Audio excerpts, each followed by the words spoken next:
Okay, we're here. Started the stream. Oh, I don't like the fade out time on that. I've been making, I don't know, I've been experimenting, making some changes with the streaming setup stuff.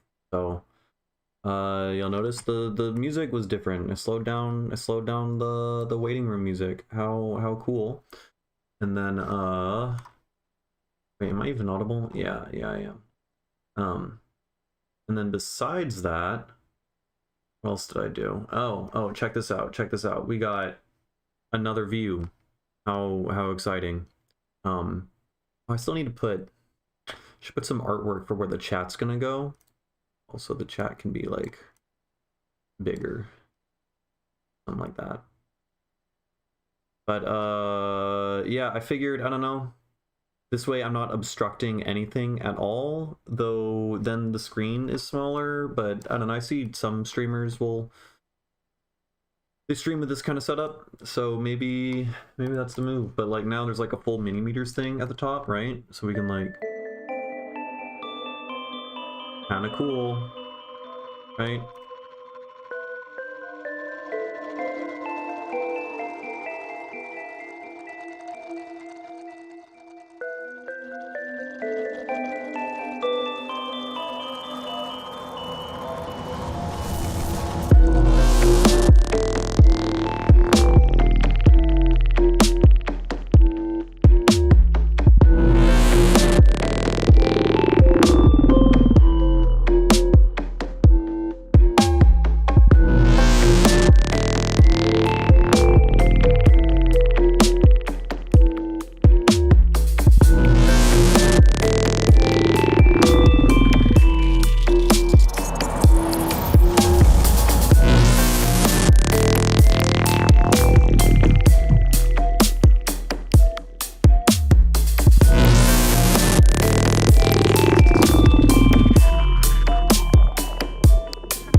When I'm doing only Ableton capture, you can't see the plugin. Huh, okay. Well, we're learning. We're changing things up, folks, all right? Here, so let's switch it to normal capture. Everything is sized differently. Yeah, that looks about right. Yeah, that looks right. Oh.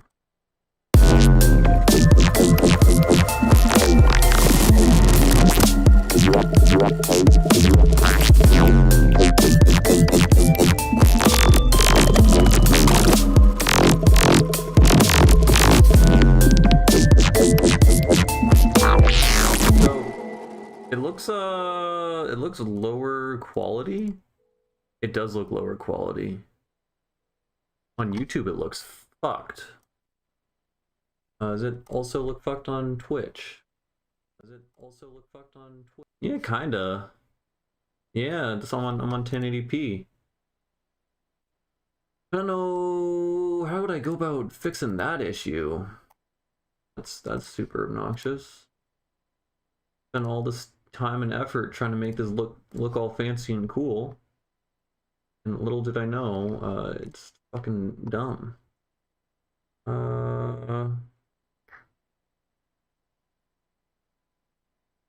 Wait, I'm making the screen smaller too. You'd expect that to like not look as bad. I don't know. I don't understand. I don't get nothing.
Weird.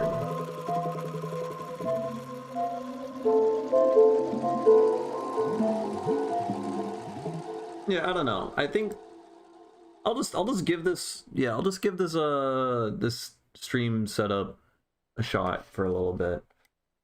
I don't think I like it right now. I think I prefer the normal thing I'm doing, but I think that's just because I've been doing it this way for like 2 years without changing anything, frankly. But this way nothing's getting obscured, but then I guess it's a question of, do I obscure, like, do I obscure some stuff on the stream, which is mostly just going to be, you know, like effects and whatnot, and text over here, and sometimes windows when they pop up, or do I make the entire window smaller? I don't know how I feel about that, but I'll just wait for people to let me know. This song, I mean, it sounds fine in headphones, but I was listening on my monitors earlier and it sounded...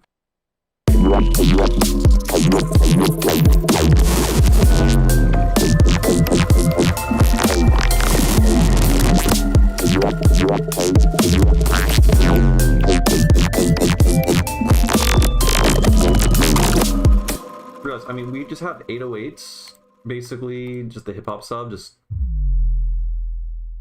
doing that. We probably want the sub to also be following, you know, the notes. That would make a lot of sense, frankly. Just go.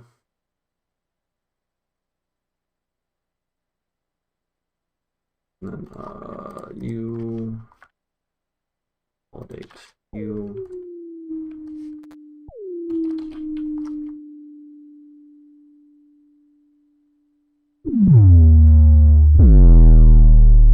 Okay, bud.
obviously, the like coursing effect is like a bit much.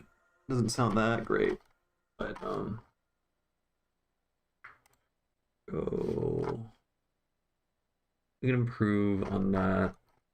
Also, I'm layering multiple like filtered saw wave things together, and I think not really layering in the best of ways. Like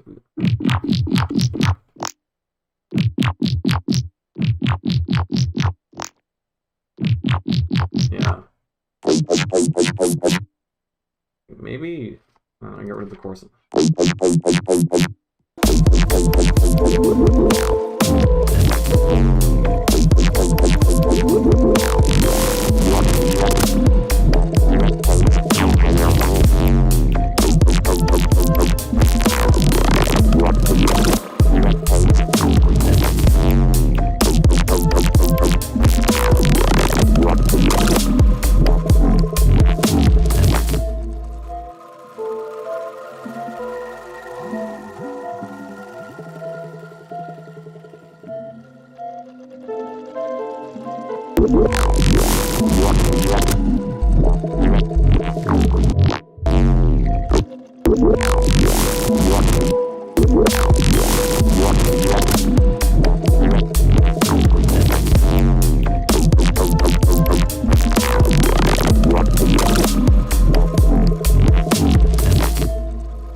I mean, I would just increment it.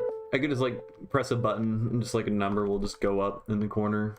That is a good recommendation to update the stream. Hold on, this isn't even fit right. Jesus Christ, this is terrible. How do I want to do this? You go up there, and then you need to fit in the goddamn thing. See, now the text is too tiny. See, this just ain't. I don't think this is the way. Is the text too tiny? I guess if I full screen the stream, then it's not like terrible. It's pretty bad. It's pretty bad. I don't know. I'm trying to figure out if there's like better ways to optimize the stream, right? Like this way, you can see mini meters at the top, right up above my mouse, and my face isn't covering anything up. Like I feel like that's pretty good. But now the whole screen is smaller, so I don't know. I'm at a loss, frankly. I don't really know. But definitely need to try it out at least a little bit. I still got to add like artwork to go like where the chat is gonna be. I can always like make this smaller and it's worse at the same time. I don't know. It's all a shit show, man.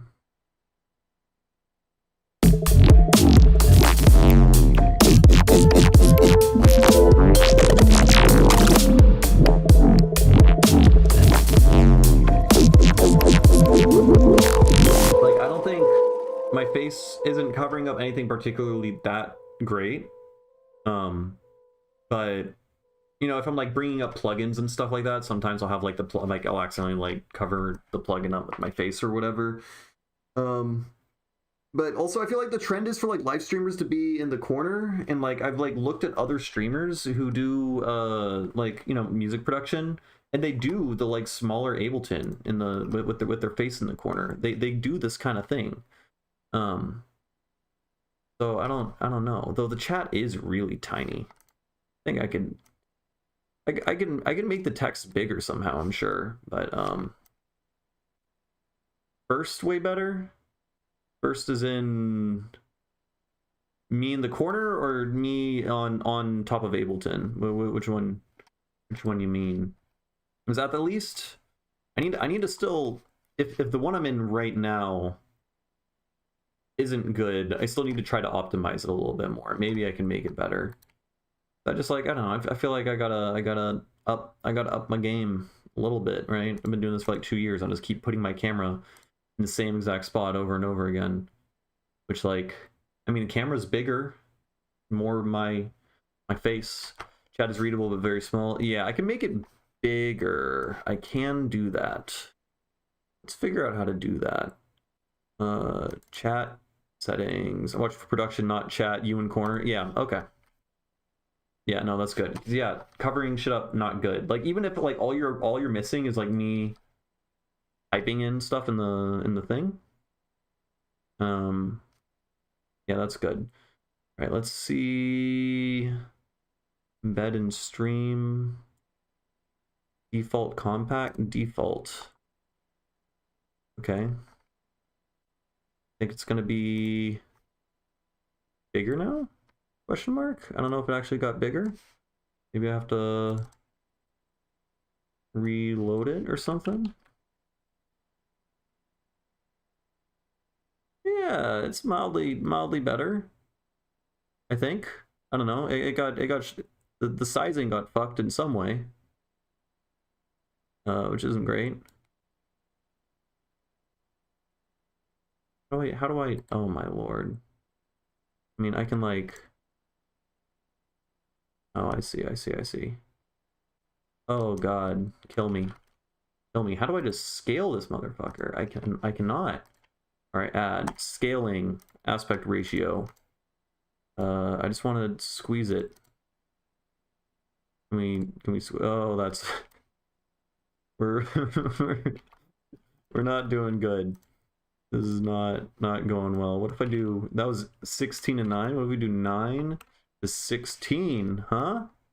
9 to 20. I'm just typing in different numbers, man. 9 to 30. Oh, it's getting taller, but now it also looks terrible. This is undistort center. What is going on? We're struggling here. We're trying to figure out how to improve the stream. Yeah, it's okay. I can figure out the chat size later. I'll figure that out later. It's mildly better, I think. Just make sure it doesn't look too awful. So a blue baller. What I'm using for the stream, I'm using OBS and I'm using restream.io to multi-stream to Twitch and whatnot, and that's what concatenates the chats and makes it so I can put the chat in the thing. So is it just me, or is this shit like way lower? Well, Inception. I feel like wait, close this fucking thing. We don't want that. No, yeah, okay. When it's full screen, you can see in enough detail. Okay. I was scared that like the quality got worse. All right, I think this is fine. I just gotta figure out how to make the chat a little bit more readable, probably. Most definitely. And beyond that, why doesn't it embed in stream? Twitch chat only embed default. Oh, I can scale it. I can scale it, folks. Okay, I think I figured it out. I think I figured out how to make the chat bigger. I know this is wildly entertaining. I know you're having fun. Did that work? Did it get better? Bigger? I don't know. Interact. Like over Ableton, if you optimize both over time, seems pretty easy to hot swap to corner if you need to show a plugin. Then that's true. I can just like, oh god, I changed the size of all that shit. I can just oh my lord. Wait. We can fix this. Here, let's just image. Please go up there. There we go. That's mildly better. I can just like go like bam. Look, I'm down here. That's professional and cool looking, right? Pretty neat. And if you ever want to get that like one-on-one super parasocial thing, I'm really big on the screen now. So I have new gadgets and gizmos I got to figure out how to use, optimize the streaming experience. But yeah, this is definitely going to be the way, I think, for production for the most part, just so you can see more. And then we got the mini meters at the top. So yeah, I think that's it. Maybe put some artwork right behind right behind the chat. Possibly. Potentially. Probably. Yeah.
I am muted. I am muted.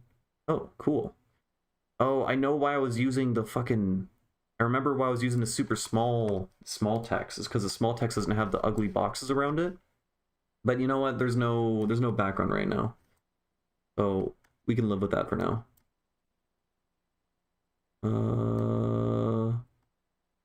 Am I still... No, I should be audible now. Oh god. How do I just make this fucking not terrible? Okay, we're doing that. We're doing that for the moment. I'm gonna figure this shit out later. Get nicer text, but I'm going crazy. I can't. But it's more readable now, so it just looks ugly.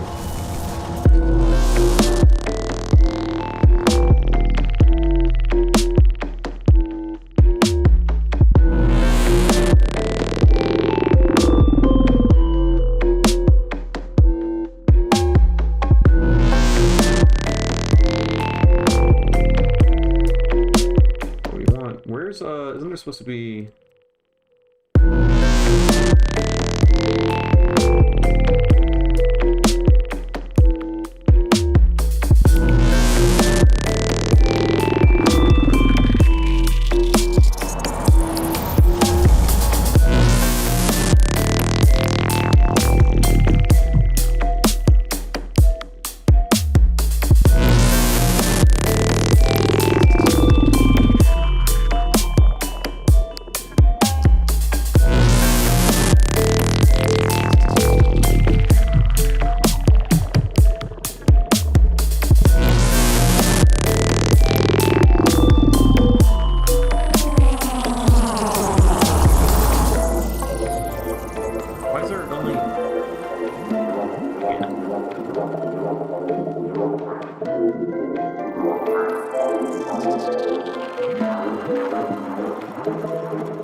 Start to make the this guy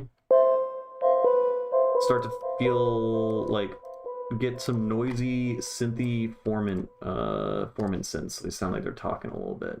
That could be. Let me get a formant, little formant filter. When you teach lessons, how do you screen share? I mean, usually I'm just like doing like when I do like one-on-one lessons, it's like over Discord or something, and yeah, I just screen share the thing. I mean, on Discord you can have your webcam up or closed or whatever, and then I don't know, just like go through different project files, look at their stuff. They look at mine, send me project files, and I'll like modify them or whatever. I mean, it just depends and varies on it. Because like streaming to bathrooms are nasty. Oh, well, what if you made part where it sounds like it's coming from the club bathroom? That could be cool. I mean, we're kind of doing that in the intro here.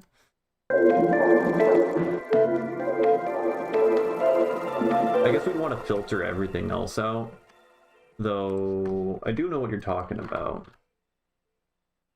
I do.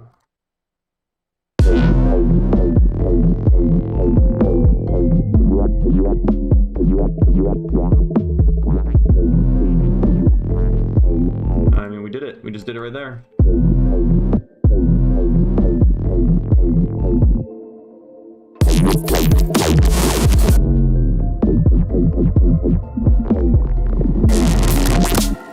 I mean, we could just like filter it. We really wanted to.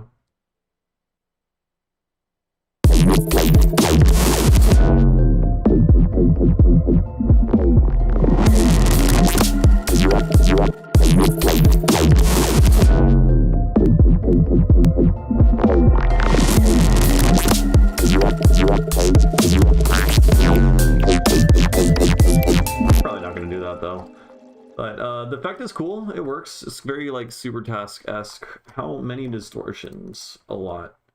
I mean, there's a bunch of different types of basses. That's not what I was thinking of. There's this guy, which I think this guy I made, if I remember correctly. Yeah, you can create distortion artifacts if you use like wave folding saturation and just like really interesting saturation curves, and then mix it with like reverb or delay lines. Anything that decays to 0 volume, right? It like completely decays out into silence. If you limit it and then slam the fuck out of it in volume, and then also apply weird ass wave shaping algorithms, you can create insane, really weird, scary fucking artifact sounds. So like we can take this guy, we can take like a Ableton reverb or something, and then already kind of, wait, what the fuck, right? already kind of weird. We'll decay it like that, and then we'll hit it with a limiter after, and then we'll hit it with multiple utilities all the way up at 35 plus 35 dB. So they're all just getting slammed into the limiter. It's going to stay at max volume until it's supposed to go to silence, and then it'll like drop out.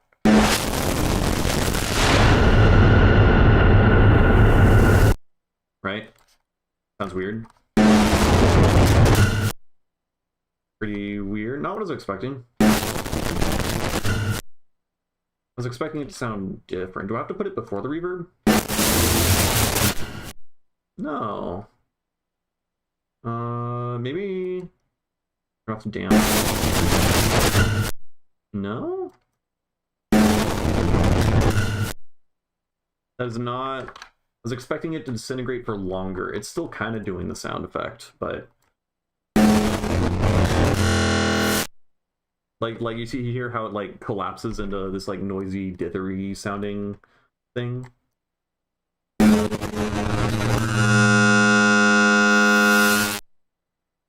I think I was doing something like that, and that's how it's getting that like kind of crunchy speaker disintegrating thing. Though I don't think I was using just a delay, actually, come to think of it. We're gonna do sound design now because I feel like it.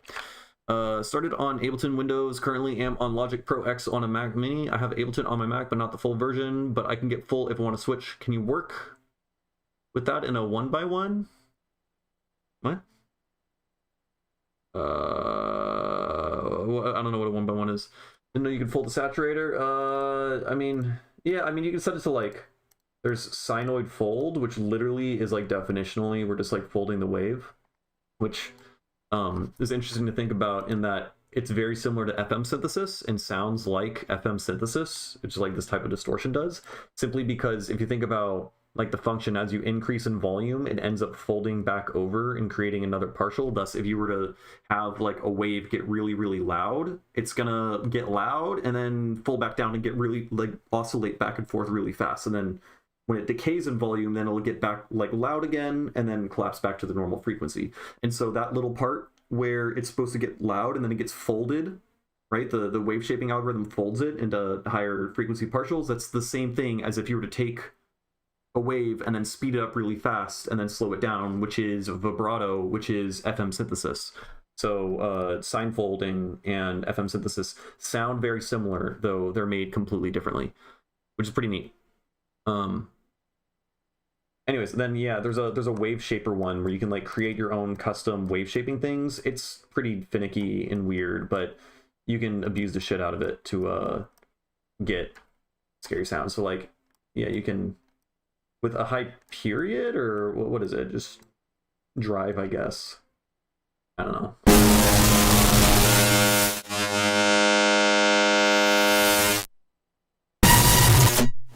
Right. Weird. Anyways, what was I gonna do? We can make our own custom delay line. So like you probably know that like you can set a delay, like your send delays, you can route it into itself. I can enable send here, and then I can route it into itself and then send a thing into it and then apply different effects, and it'll just keep going in a loop and then blow your speaker up, right? You can also do that kinda with without using sends, but in a single chain, and you can do it with a compressor. So with compressor, if you set it to external, let's turn off the filter. Let's create another chain. I'm trying to remember how I do this. I'm gonna name this 1, I'm gonna name this 2. This compressor, we're on track 56. I'm gonna take in from 56, and then I'm gonna route it in from 2 post FX.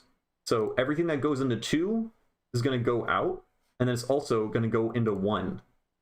I'm sorry. When you hit this headphone button, what this does is it plays everything that's going in through the source. So now this is going to take everything that comes out of 2, right?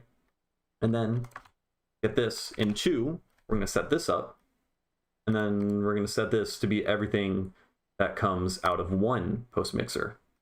So now I'm going to press play, and you should not hear anything, because the only audio that's coming through this is going to be that goes out of 1 should be whatever comes out of 2, and the only thing that comes out of 2 should be whatever comes out of 1, right? So it's a loop, it's a closed loop, right? You hear nothing at all right now. Now, if we take 2, put it in another group, and then split it into 2 chains, we have a dry signal. So what this does is our audio from here is going to pass into 2. Or it's not going to go into 1 because 1's only playing 2, right? And then 2 is going to go out through this chain and go out, right? Then that audio that comes out is going to be sent into 1 and then go out and then also go get sent into 2, which then gets sent out, and then it goes in a loop. So this chain here, we created an input, right? So we have like a feedback loop that goes forever, and then we have an input right here, right? That we added in to this feedback loop. Now, secondly, it's a feedback loop, so it's going to play forever. So let's create a utility, and I just want this knob to go between, I don't know, -12 and 0. When it's at -6, that's basically 50% feedback, right? Because every 50% of signal is -6. Anyways, let's also add a delay so that every time it gets sent into this, it gets delayed a little bit. Call this volume or feedback, and then we can close that, right? So now,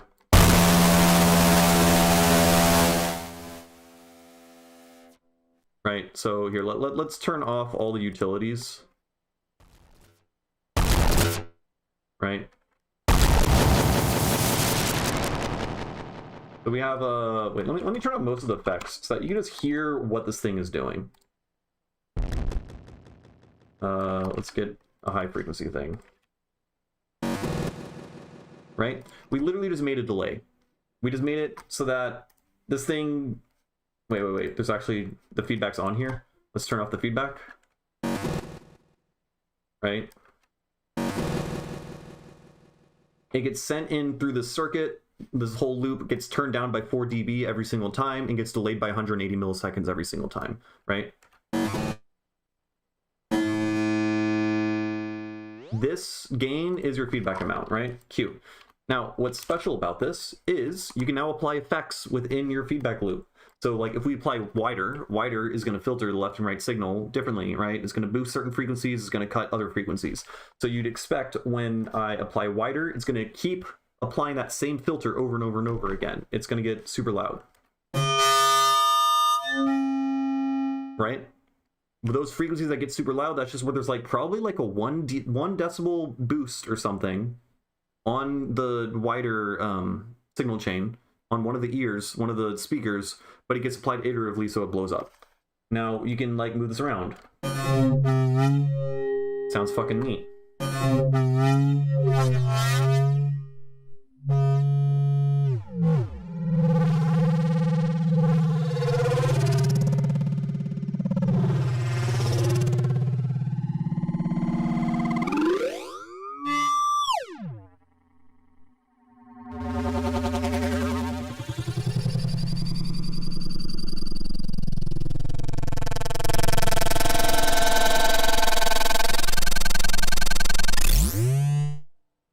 Right? Pretty neat. Now, wider, like I said, it keeps applying the same thing to both of the ears, the same signal over and over again. So if it boosts one and cuts the other, it's going to go like that. I don't want that to happen. I want it to be balanced. So what am I going to do? I'm going to set it to swap. So our signal chain is going to swap every single time, right? So it's going to apply whatever boosted this one, and then it's going to go through around again, and then it's going to swap sides and apply it there, right? So now we can go like... why didn't... Oh, I see. We need a little bit of delay time.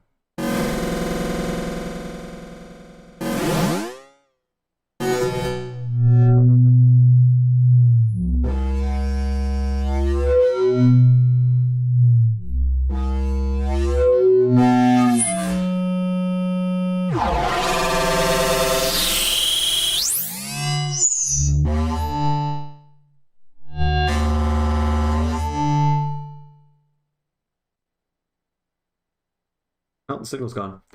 So yeah, there's a lot you can play around with. Literally any single effect that you can think of that I I don't know, you can like apply iteratively to create a cool sound. Like what? You know, people like stacking OTTs. Let's put an OTT in here.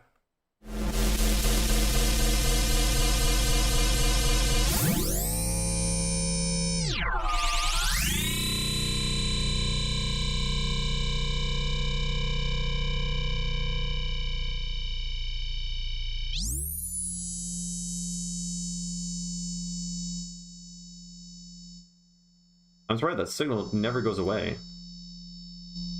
OTT is just keeping it persistent. Oh, I keep slamming it. That makes sense.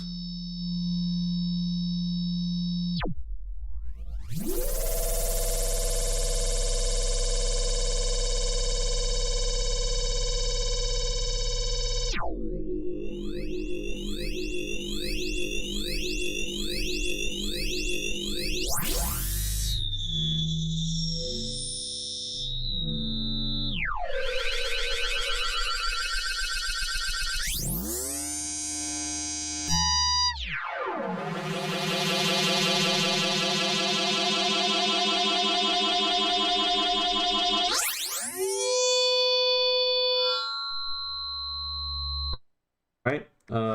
Pretty cool. So that's how I made a lot of the distortion sounds. I know I totally just like went on a complete tangent and departed making the music, but like here's Redux applied over and over and over again.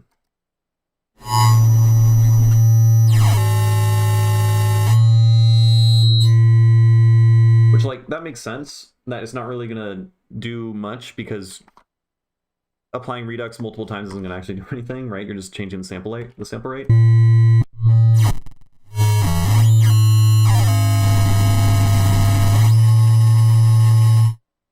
Right? Kind of weird. What if we apply like a phaser?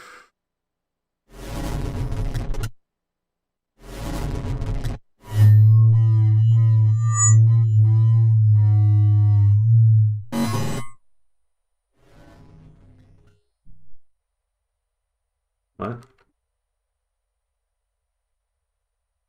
Oh, it's blown up. Notice the limiter is slammed all the way, and I would assume I don't even know what's going on. Yeah, the mini meter is saying minus 100 lux. Basically, we have a DC offset that's just being slammed like really, really, really hard. So how do you get rid of the DC offset? You just do that.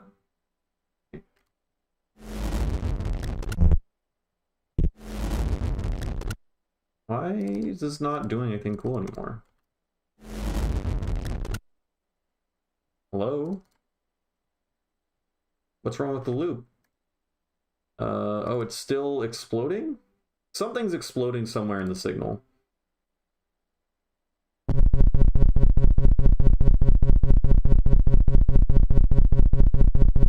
I don't know what's happening.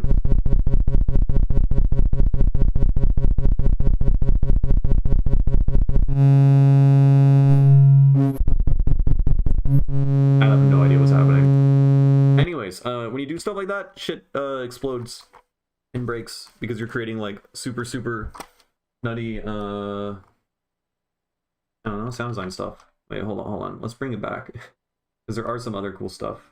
Did that fix it? I think that fixed it.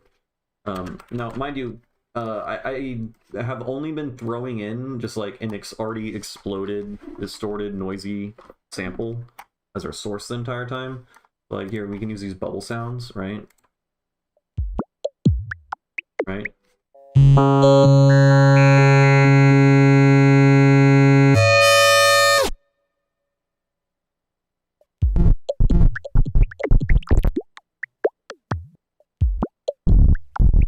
The fuck is happening?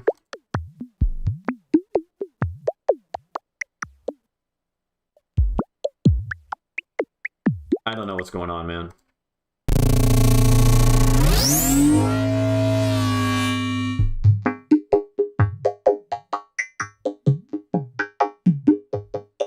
So, right, it's like a resonator. We have a delay doing stuff, but there's filters now.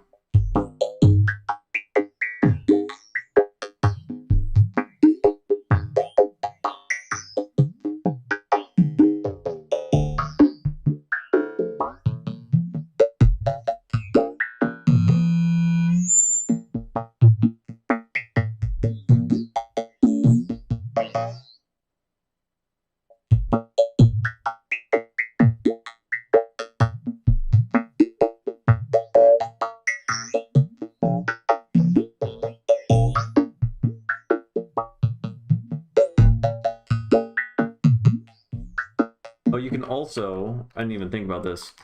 One of the main things people do is they'll use like frequency. I guess there's already a built-in feedback delay now in the shifter, but it used to be that this is the only way you could create like frequency shifter feedback, right? You can like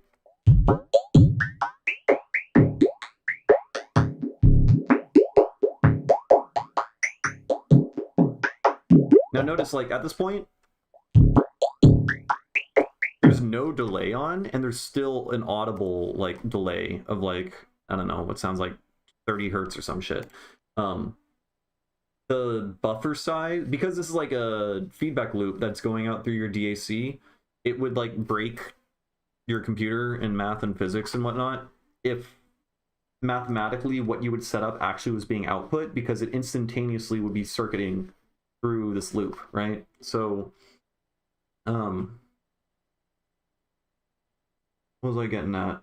There's going to be a delay applied depending on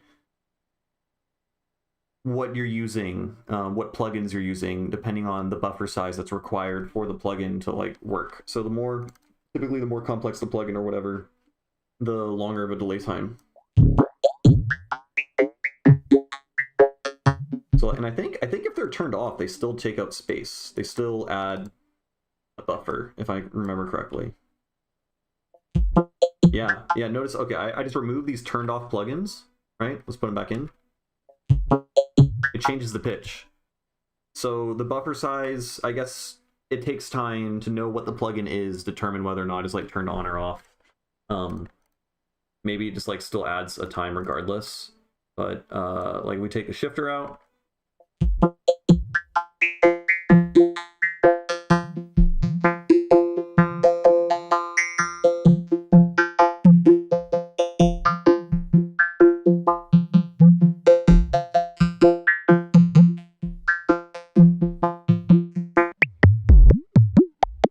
Alright, now it's like almost instantaneous.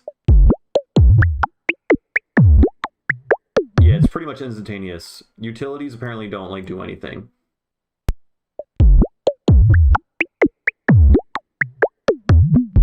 Right? So it's making it loud as shit, but I'm not hearing any like feedback stuff.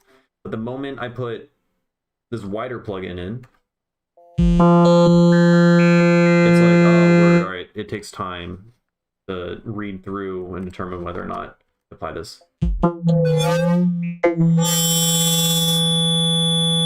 Ow. It'll do that. This is why the limiter is really important. What was I doing? Oh yeah, swap delay.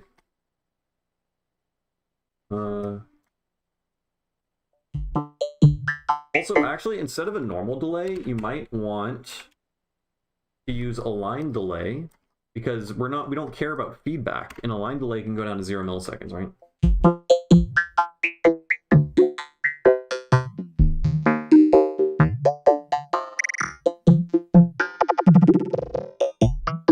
So I don't think a line delay actually repitches anything.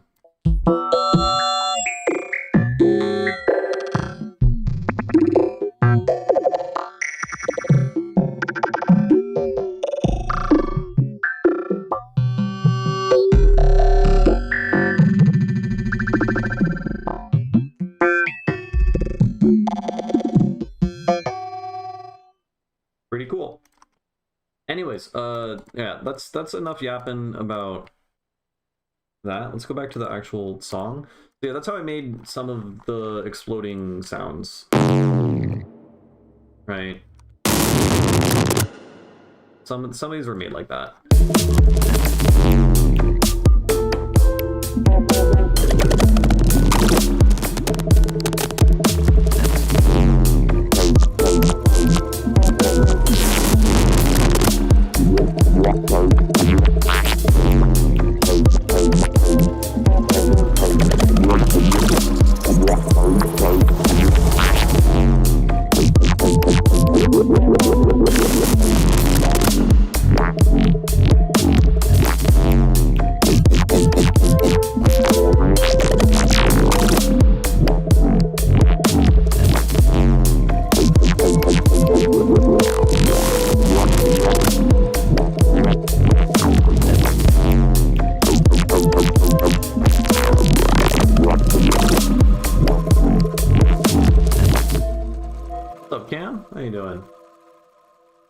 Welcome, welcome. Yeah, this one's a goodie. I remember showing it to you when I had first made it. I want to say we were probably fucking somewhere across the country following Tipper around.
Ending, we need to put like a something on the downbeat there for sure.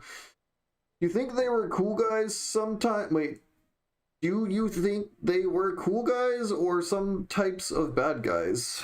For example, would Galagman try to create Genius sound like this if he owned a computer, or would he get confused?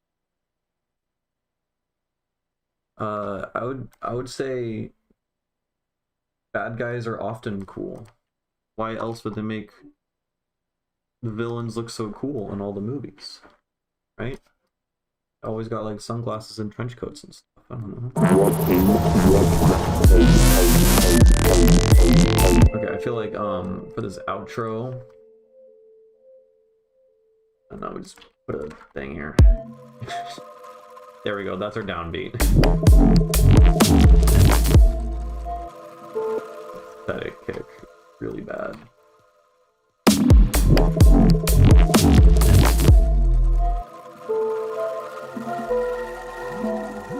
Why does it really just cut off there? Why is it so short? Oh, that's why. Duh.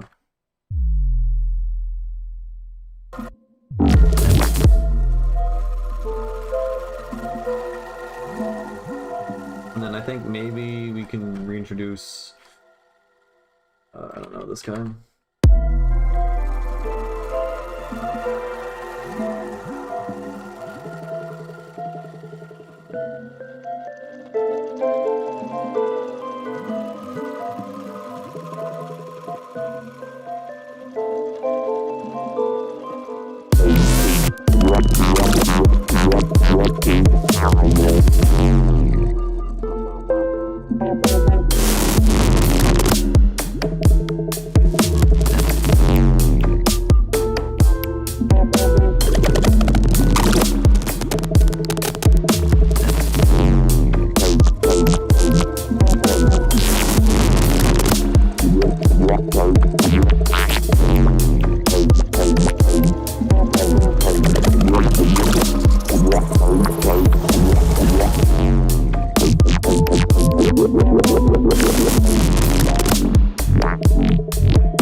Are you talking about the bog people? Leaky, are we still on the bog people? That's gotta be it. That's gotta be it. I have no idea who you're talking about for a good minute.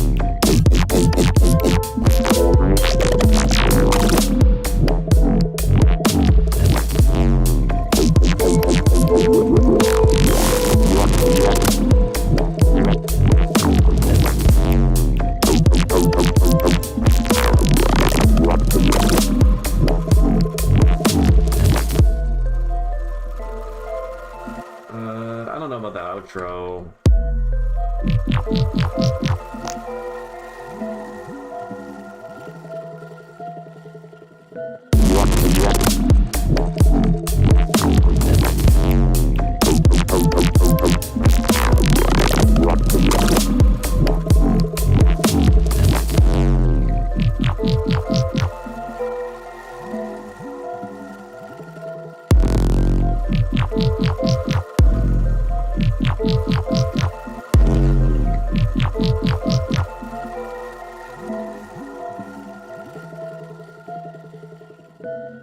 Maybe can we...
And then just ends. And then just ends. That's better.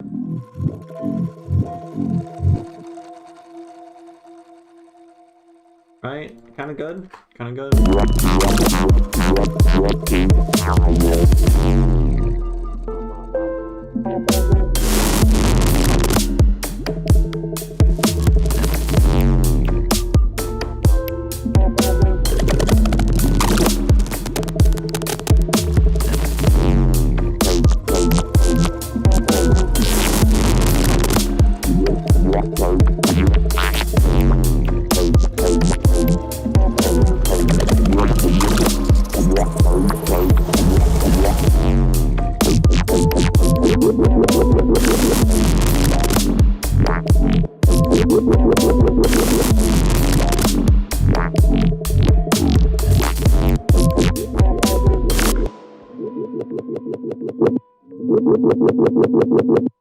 Hmm.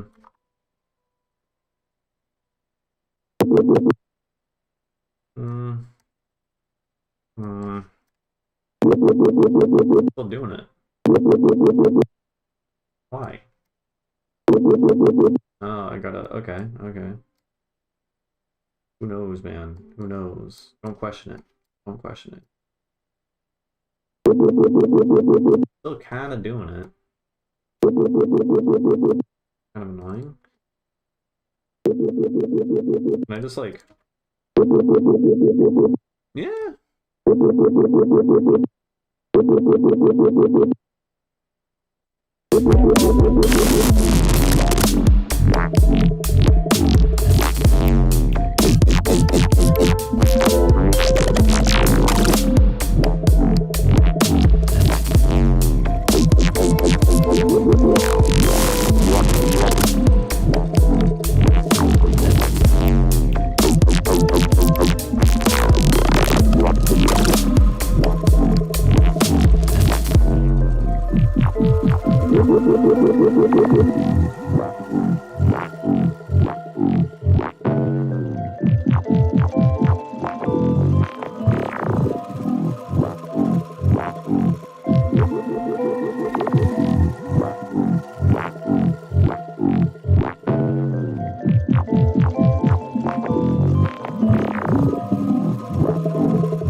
This is perfect. Wait.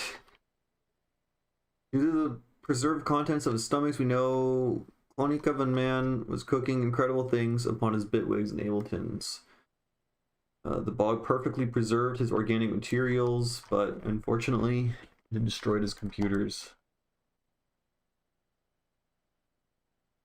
Yeah.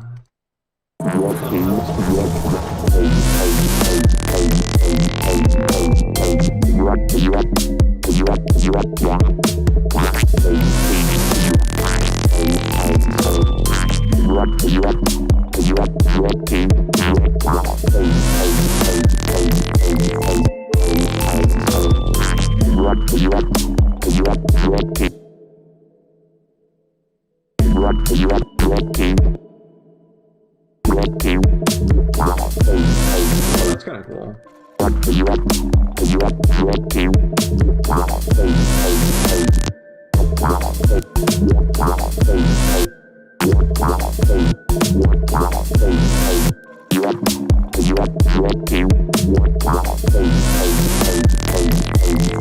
And then on those ones, we'll crank it.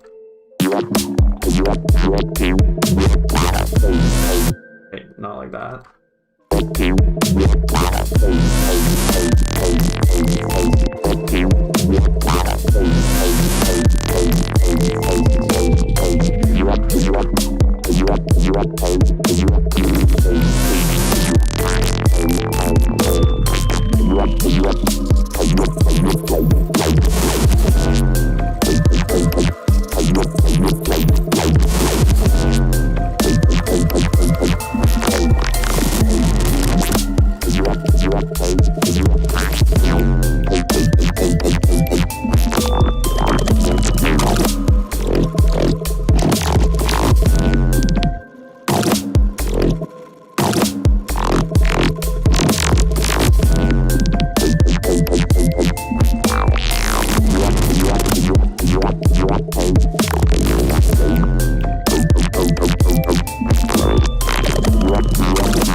I've gotten really good at deciphering leakyisms, but I'm still befuddled every now and then. But it's very rare. It's very rare. You get fluent. It just takes some exposure.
Okay, sounds pretty good. I think I improved it. I made sure the sub lined up with all the wubs and stuff.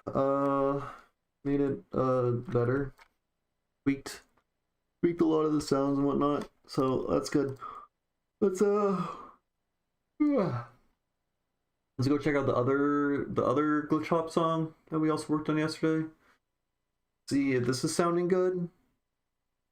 Probably not, because I thought this one was gonna sound a lot better than it ended up actually sounding. So I figure we'll still come back to this one for a good while, trying to like make it perfect. Though I'm mostly happy with it. It's definitely playable for sure. I could play it at a show, and I wouldn't be too concerned about how it sounds.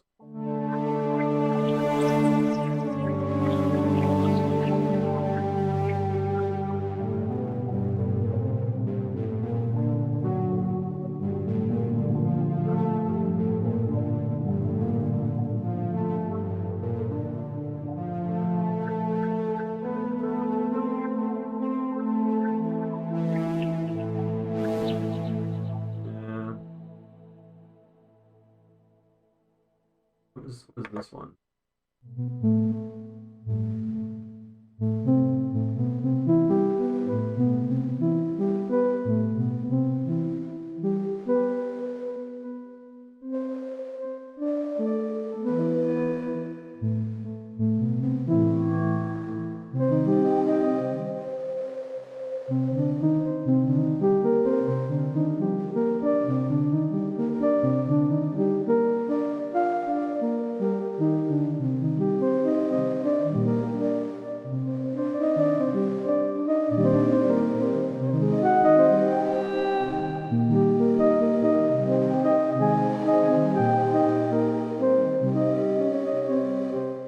Wish there was a.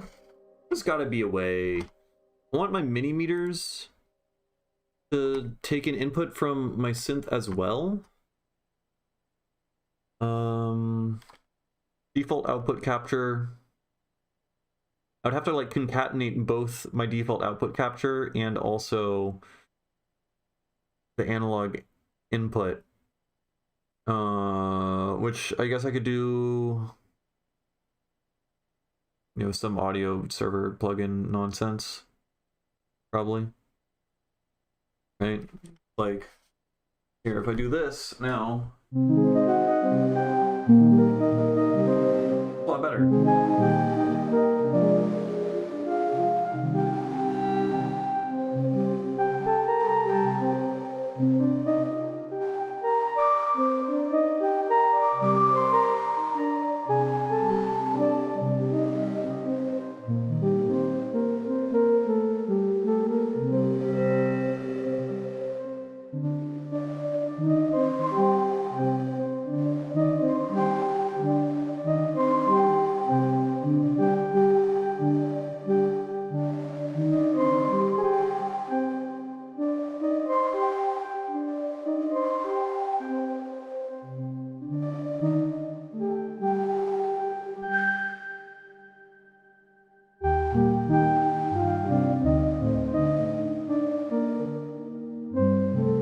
I don't remember the song.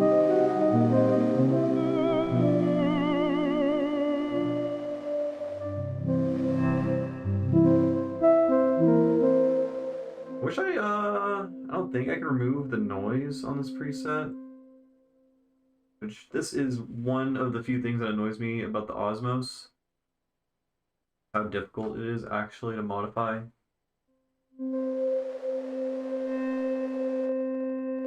can remove it.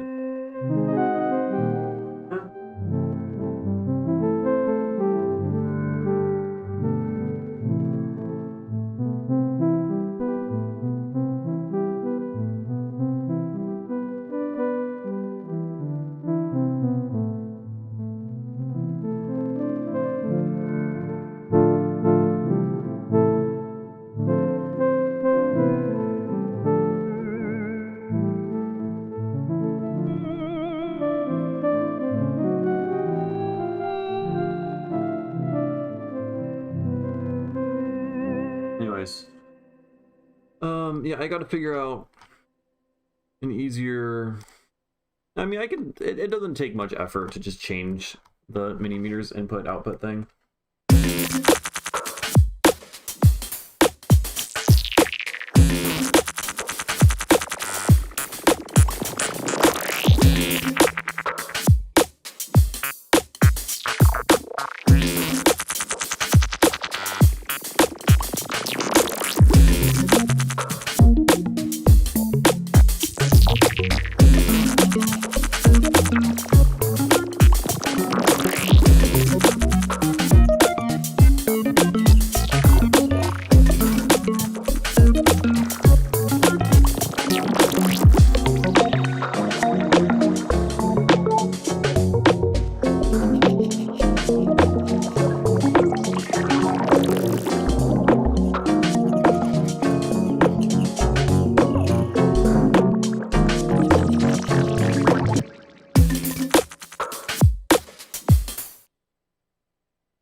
There's like a really high frequency harmonic that doesn't sound good. Yeah. Ah, it's a redux. Redux on the bubbles? Is there just like redux on the whole thing? Oh. Let me just turn that off. Is that necessary, really?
I don't think it's changed much. The only real difference is I added this.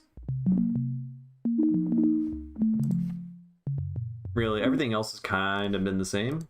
Yeah.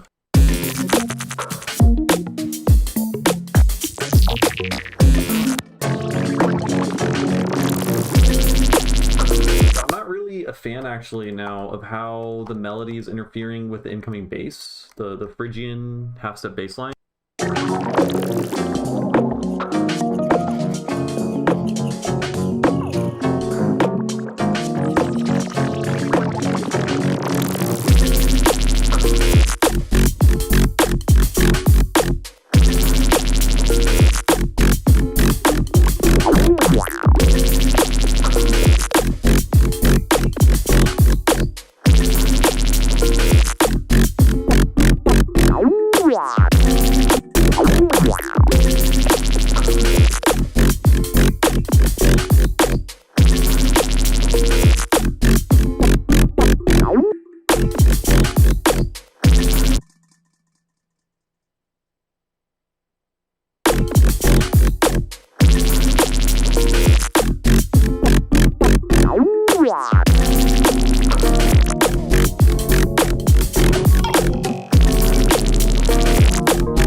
Why the fuck does it get quiet? What's going on? It like loses all the high end. What's the deal? I don't know how anything is working. It's very annoying. I can just, you know what, I'm just gonna paste that there.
I want to make it so that I want the input volume for the LUFS meter be exact, but I want to turn down the volume for the FFT, for the spectrum, the spectrogram, as well as the spectrum, because it's going like way over the top.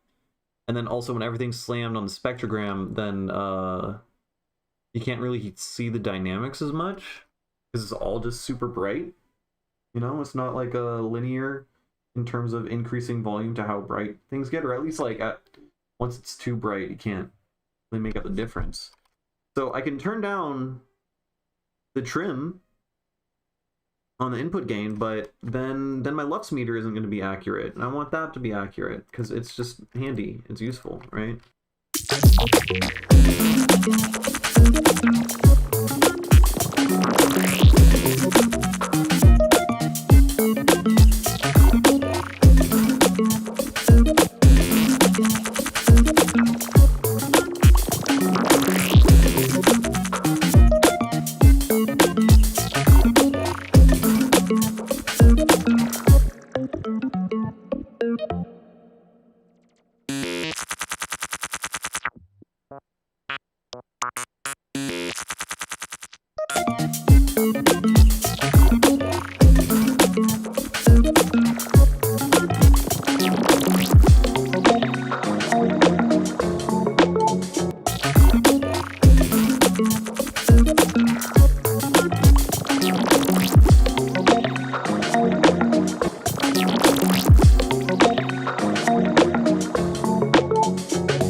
Just improving the mix. I got rid of some clicks. Changed the balance of some stuff. I don't know. They're all improvements. I'm starting to get kind of hesitant on the sound of the big bass on this drop here.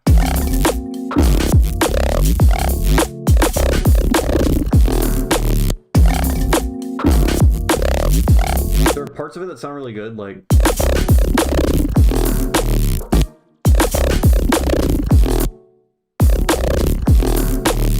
I like that guy, but like, where's the? That sounds great. That sounds good.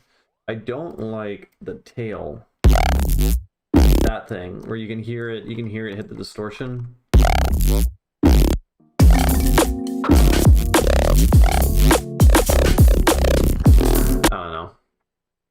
I don't know. Rubber resonator. Yep. I like that word. Good work is a good song title. Okay.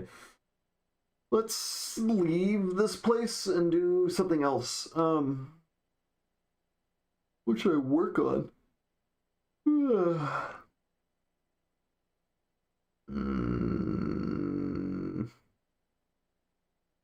Suppose if I wanted to work on songs, let's check this guy out. Let's just be productive and just work on things I'm planning on releasing in the near future. Yeah. All right. I'm gonna go get some water. I'll be back in a sec. Oh God. Jesus Christ, that is not supposed to look like that. Oh my God.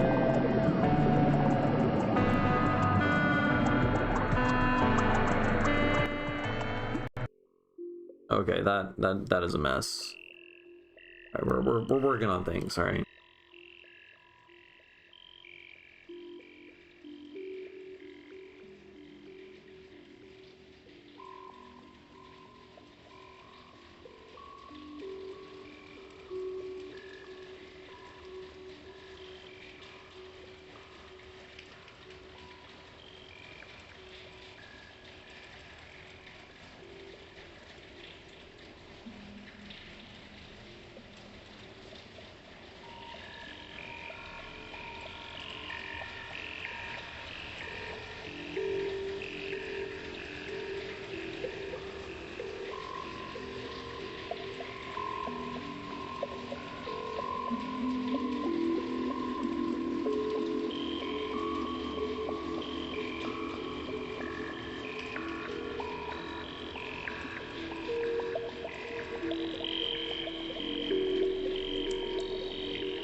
there. Is that there? Oh my god. Oh, it's a mess.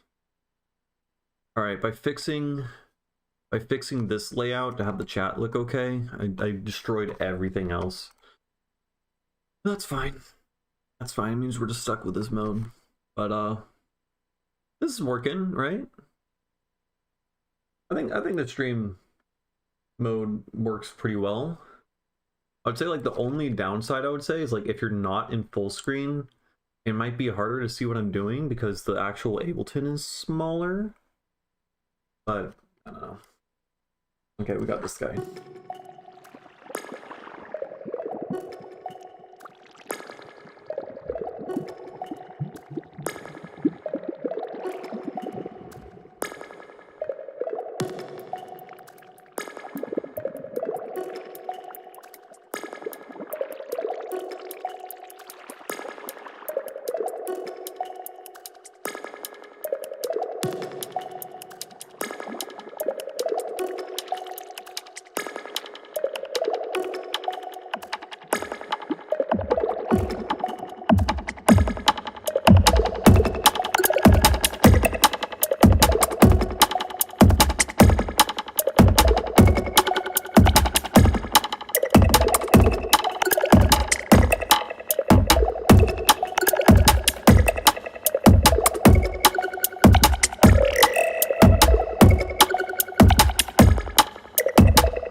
No.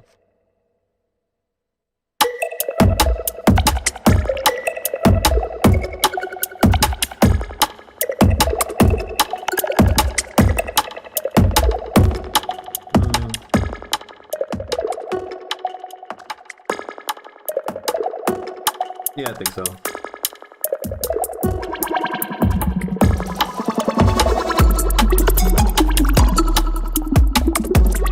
I feel like I would never watch a music production live stream on my phone. No, I've done that before. Never mind. Very rarely, though. What happened to my snare?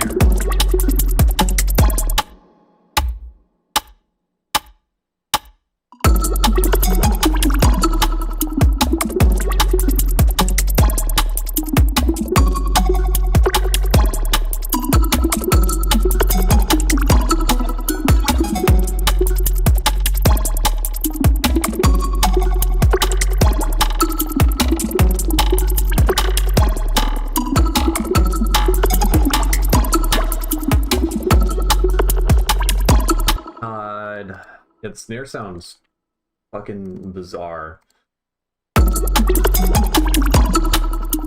mean, there's a vocoder on it that isn't even... Do we even need that?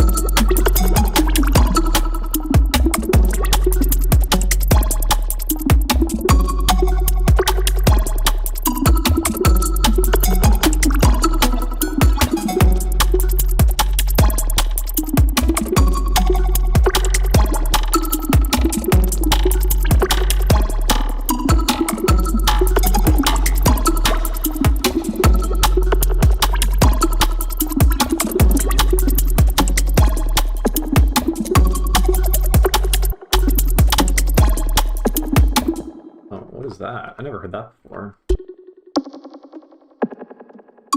That doesn't sound good.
why the fuck did I do that to my master?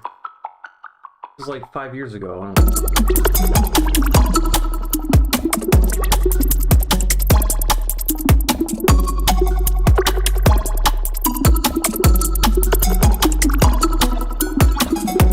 I spent this whole time thinking about why does the snare sound so weird, and like the highs didn't sound, it sounded like I had no highs like the longest time, and I was just like scooping out all the highs on the master apparently.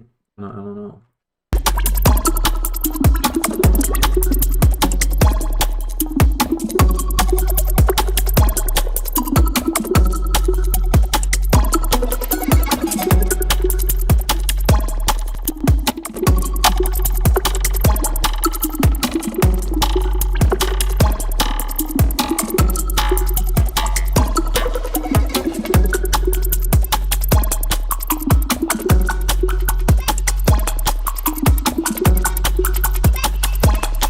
Sounds way better now. It is less loud though. Maybe it's just like I was squashing it too hard. Maybe that was the issue.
Further, if possible, like to even well, it goes down to 1 millisecond, which is like the limit on this thing. Oh, I do decrease the feedback.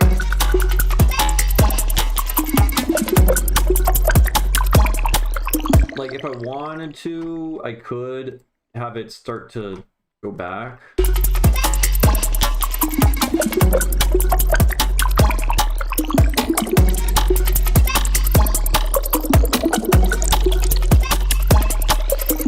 Actually, that does sound kind of good. I wasn't expecting that. And the dry, I mean, I'll try it with the dry wet still up, but the dry wet fading at the same time too is good.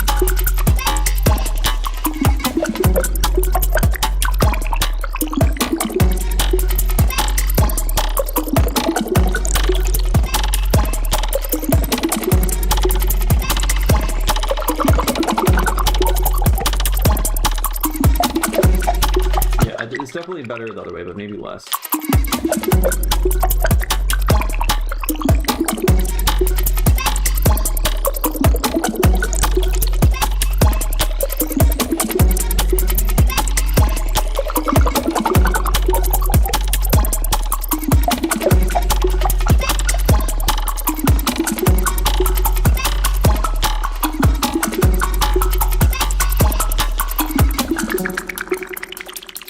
Pretty good. No, good recommendation. I don't know, should I do it the whole time? Probably not. If I'll make the drop off more severe on different points, so it's like less audible.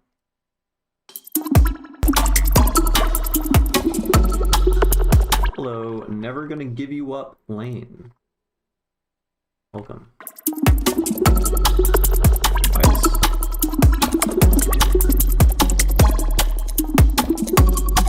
Yeah, the chat is so janky. I guess if the username is too long, then it looks all fucked up in there. We're learning. We're figuring things out.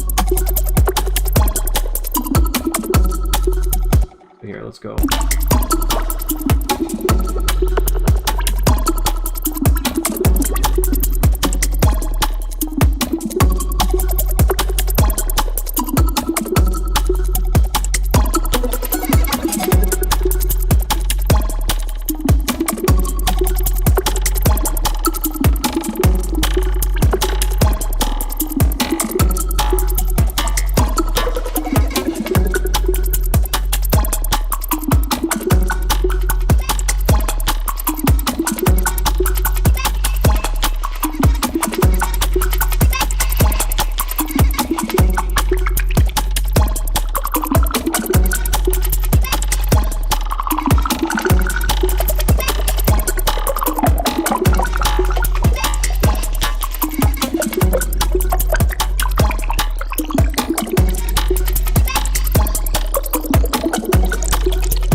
That's fun. This is a fun song. Where? Oh god.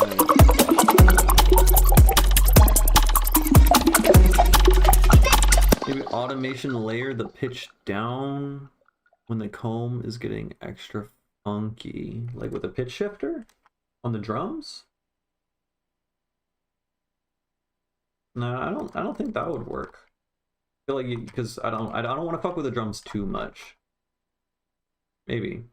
No, I don't know exactly what you're talking about, but I mean, so this project is like 5 years old, and I had, I don't know, weird practices at the time. I put the delay is just straight up on the drums. I feel like if you really wanted to do this, you should use a send, so that I'm not changing the volume of the drums, and that way I can still like sidechain like the kick or something without like comb filtering the kick. But automation layer the pitch down when the comb's getting extra funky on the snare.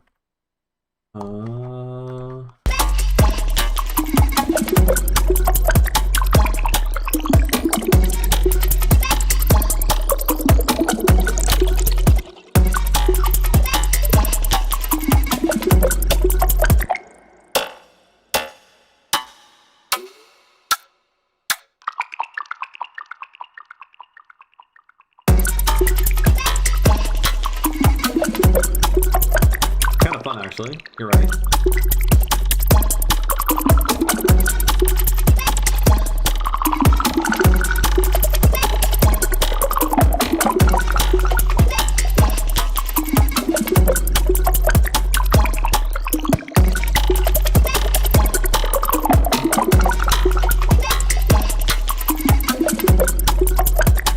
Yep, no, that's sick, actually. It's really good. I use frequency shifting just because pitch shifting would be like difficult and add like a bunch of latency if I was doing it with a shifter. But the frequency shift works pretty well. And we can put it here too.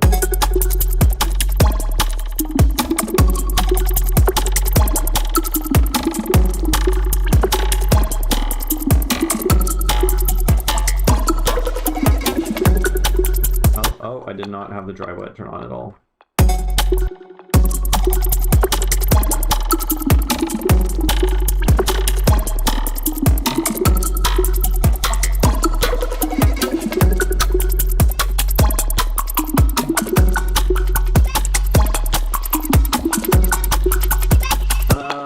Probably not. I think just cut it there.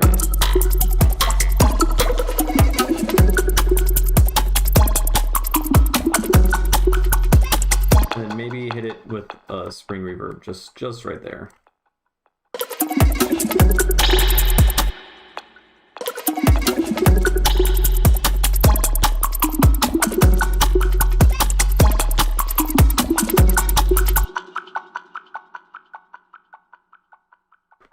Ow.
Where's this guy? Yeah, this guy here.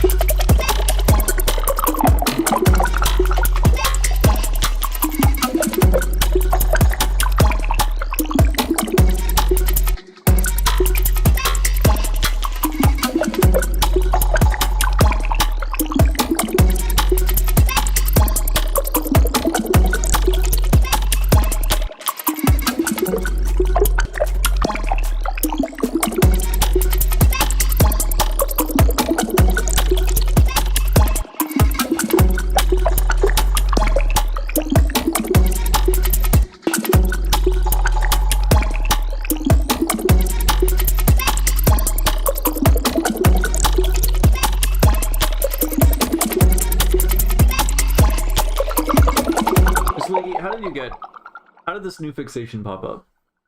Like, were you just on a Wikipedia rabbit hole reading about, I don't know, landscapes or something, and then bogs just popped up and you just went digging there? What started this? I need to know. I need to know the lore.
Where's the main fucking thing? Not there.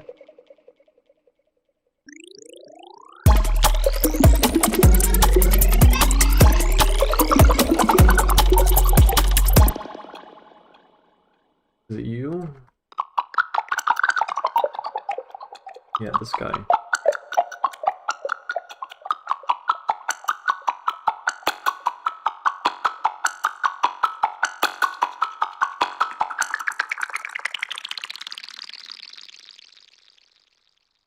Roll on.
is sounding better.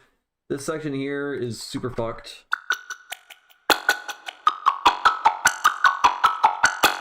It just like, I don't know, it's just bad.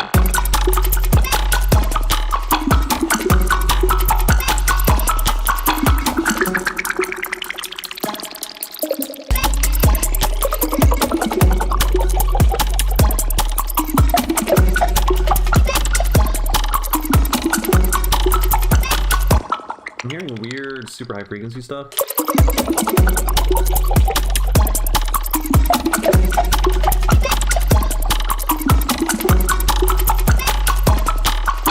Right here.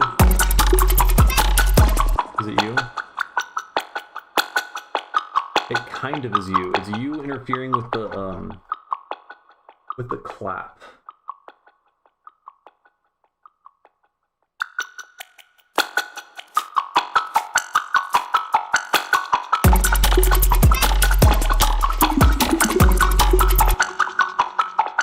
I'm just...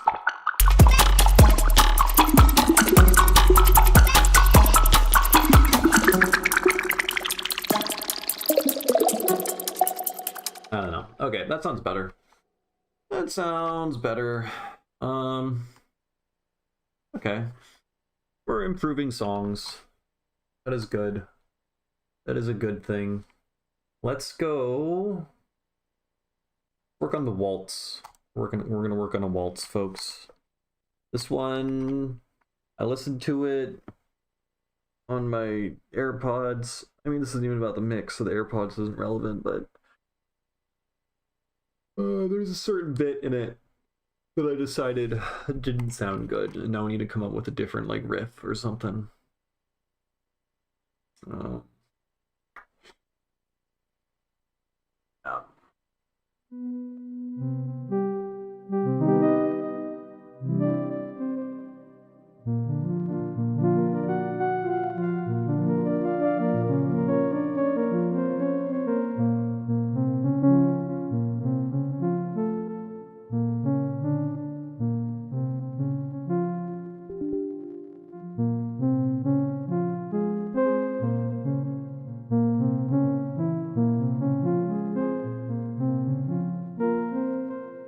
Alright, so our Ableton crash counter, I think, is at 2 for today. Oh,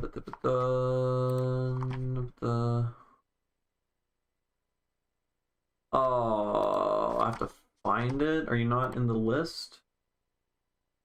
Oh, man. Though, to be fair, this specific project crashes way more than the others. I say that as if that's like, that is a plus point to Ableton. But like, it's annoying that this is even an issue that this project file is that bad. Hey, what's up, Jade? How do you like the layout? I think it's the way. I guess you can't see Ableton right now, but now I can't cover anything up in Ableton. So like, that's gotta be good. And we have a designated, you know, got the chat up there. Right, so it's an improvement, and we have a mini meters at the top. So we got metering at the tippy top. Frankly, the only thing that matters is the spectrogram. Everything else is useless. But I don't know. I think it's the way. I think only like possible downside really is my brain is just shutting down. I don't know how some live streamers do it, where they just talk like endlessly for like 10 hours a day and like are just able to riff and just like think constantly. Like it, I can't keep thoughts in my head long enough. Yep, no, this one just keeps crashing. It's lovely. I think the biggest issue really is just that the Ableton screen is smaller, you know, because now there's all this shit on the top and on the side, so the whole screen is just much smaller, which is I guess not great, because I mean, if you put it on full screen you could definitely see it, but I don't know, it might be more difficult to make out what I'm doing. Also, my face isn't giant anymore, so I don't know, I feel like build that creepy parasocial connection with people. You know, they'll be less inclined to love me unconditionally because my face isn't big enough. Who knows? Oh yeah, I'm trying to stop fucking crashing, please, please, man. I told you this file's terrible. How do I do this again? Default output capture inputs. Yeah, I need to figure out. I want to concatenate my Osmos with the thing. I bought a new mic and it's coming in the mail. Because basically my microphone sucks. You can hear my room everywhere, and the issue with it is it's an omnidirectional microphone, so it literally picks up the spray in the room from all directions. Oh my god. And how many times do you think it's going to take? What's the counter at? We're at 5 now, I think. And it's like a $40 or $30 microphone I got when I was 17. I've had it for like 10 years. So it is bad. So hopefully the stream will get better. However, the next microphone, I have to like speak directly in it. Which isn't going to lend well to me wanting to like yap endlessly while I'm like all the way over here. I don't know. Okay, we're at 6 crashes. I mean, I've worked on the song like a week or 2 ago and it was fine, so I don't know why. I think it's gonna work eventually, but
six, 7 crashes.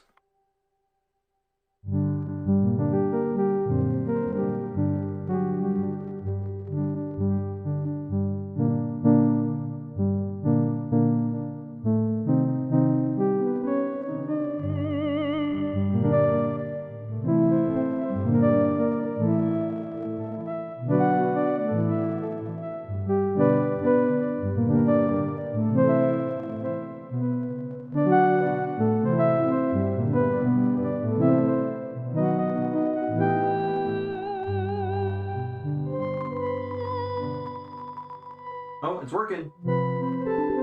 Nope.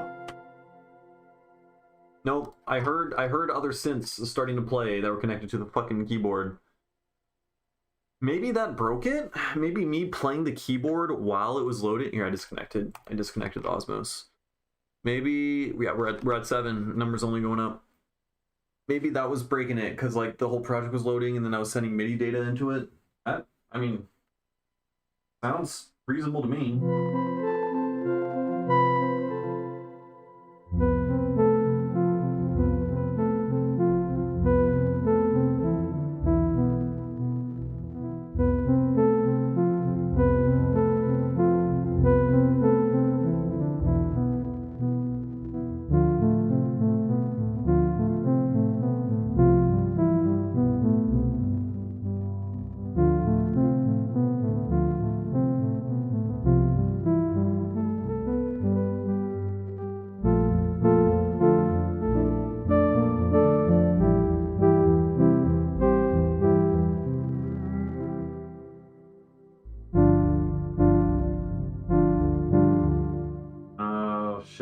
Oh shit, I don't remember the song.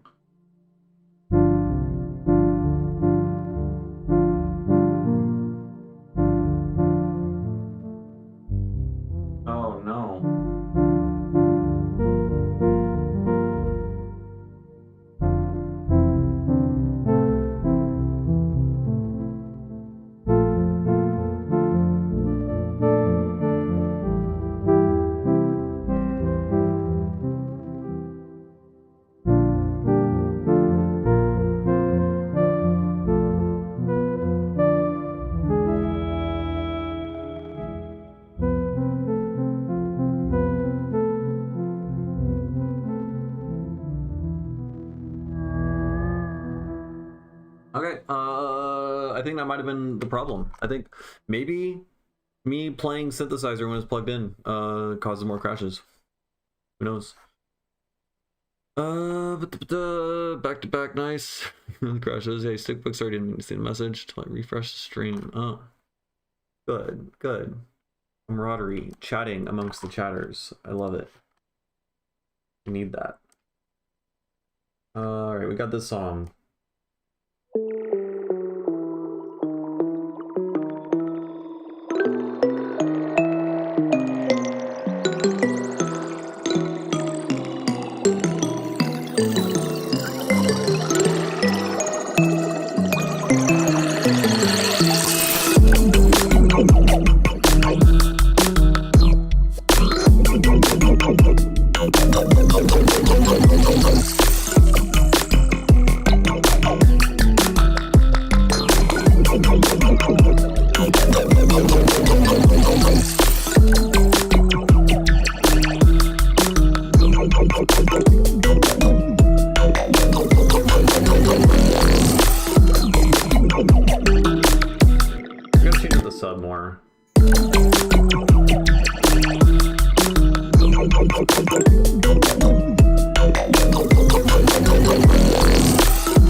The song is, I think this section, this synth patch, what it's doing, what it's playing, how it sounds, I thought it was really boring when I last listened to it on my own, like.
stuff that gets added. More patterns.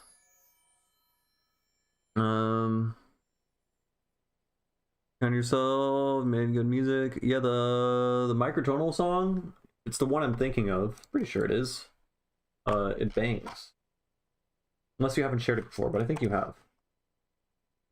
Unless I'm mixing you up with people. In case that is so embarrassing. Check this out.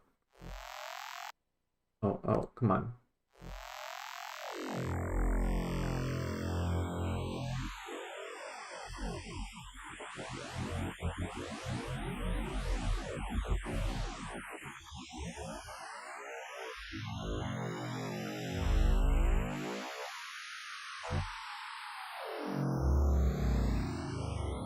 It's supposed to be... I don't know why it's not... It's supposed to be in my logo. Or my old logo.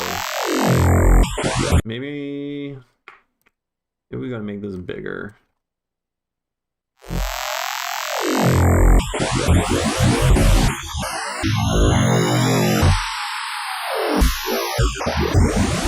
I'm getting fucked up.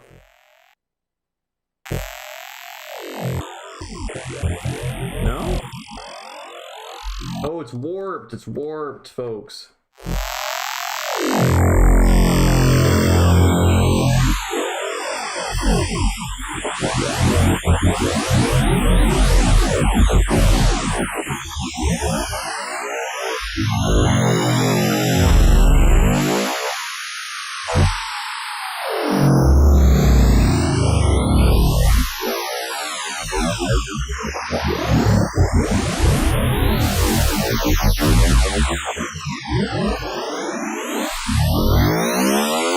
Anyways, that has nothing to do with what I'm trying to do.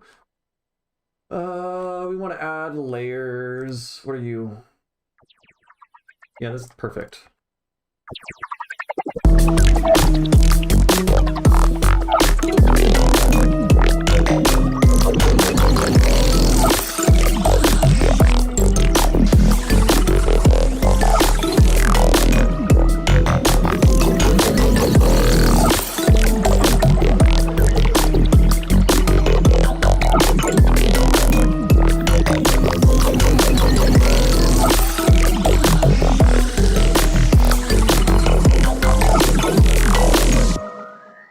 True. Ooh.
to say it does help a lot to stay motivated when, I don't know, like live streaming itself is fun and not necessarily like I'm doing more than just sitting down and making music, you know. I'm also like talking to y'all, just like going through, I don't know, doing all the things that you do when you live stream, I guess. Having conversations, getting sidetracked, you know, just going through different like rabbit holes of inspiration based on like what's going on in the chat. That definitely helps me a lot. Though I mean, before I live streamed, I still produced a fuck ton. So I don't know. I think just like having the habit, I would say, like if you're not like, I know you're saying you're going through burnout. You should still really try to at least open your DAW and like try to do something every day. You should still immerse yourself in the thing every day as if you were like, still give it a shot, just as if you would be using it if you were motivated, you know, because you need to have that muscle memory and you need to have that discipline and you need to set yourself up to succeed, right? Like you have to like set the conditions such that whenever inspiration does come to you, you'll be there and ready to work. And also you have to set up the conditions such that you can find inspiration more easily, right? And that involves dealing with the shit and sometimes not making things you're happy with, just sitting with it. Like I mean, I go through, you know, writer's block on stream, like publicly, and it usually doesn't last very long. Sometimes just like 1 or 2 streams will be quote unquote bad, and that like I'll try to make something new from scratch and not like it at all. But that's also part of the game, right? Like 9 out of 10 things you make is going to be shit. It's just like a rule. But I'm still able to work on other stuff in the process and, you know, keep myself immersed in it. So like right now, I'm not really being that creative. A little bit, but I'm just like working on songs that are already mostly like figured out and done, and I'm just like making little tweaks. I'm still making some creative decisions on like how I want to mix it or how I want to like change up individual sounds or whatever. But you know, that still is like shaping me up, sharpening my muscles, all that. So just, I would just say, if you aren't opening your DAW every single day, do that. That's the number one thing. That's my number one advice for anyone that wants to improve, is like, you just need to do it every day. Because some people really want to improve, but they do it once a week or once every 2 weeks or once a month or something, and they're just like, yeah, I'm not like super into it, but I really want to improve such that if I was better, then I would like doing it more. And you can't, that's also not going to work. And I'm not saying you're saying you want to be better. I know you're just saying you're having writer's block, but they also like go, there's a connection there. What am I going to work on? What am I going to do now? I don't know. Don't know. See, I'm in a weird creativity rut a little bit. Well, it's self-imposed because I have to finish music. I have all this shit I have to finish.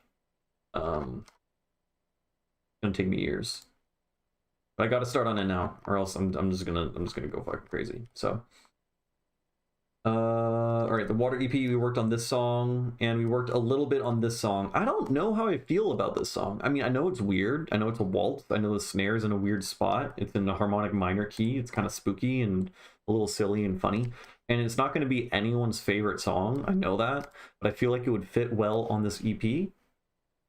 And, you know, it's, the song title's Crabs in the Sand. It fucking bangs as a result, right? It's gotta. But, I mean, yeah, it's not great. It's not a great song. Maybe that's an issue of mine. Maybe I'm releasing too many songs that I feel like are good in the context of a project but aren't good by themselves. I mean, that doesn't mean it's bad. That's still a reason enough to release a thing, because I want the project to be good. I want the album, the whole listening experience to be good. But I don't know if I really want to just go for fucking clicks and listens and whatnot. I definitely could be working on things that I know people will like more. That is also true. Just thinking out loud. Um, speaking of the whole premise of getting people to listen to my music and why we're doing this, have y'all pre-save the song. You should pre-save it. You should do that. That would be cool. All right, I still need to decide on what to work on.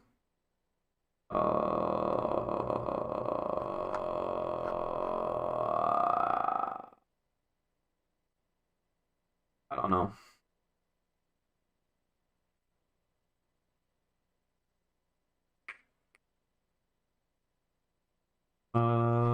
Fuck it. Fuck it. Let's go. Let's open this thing.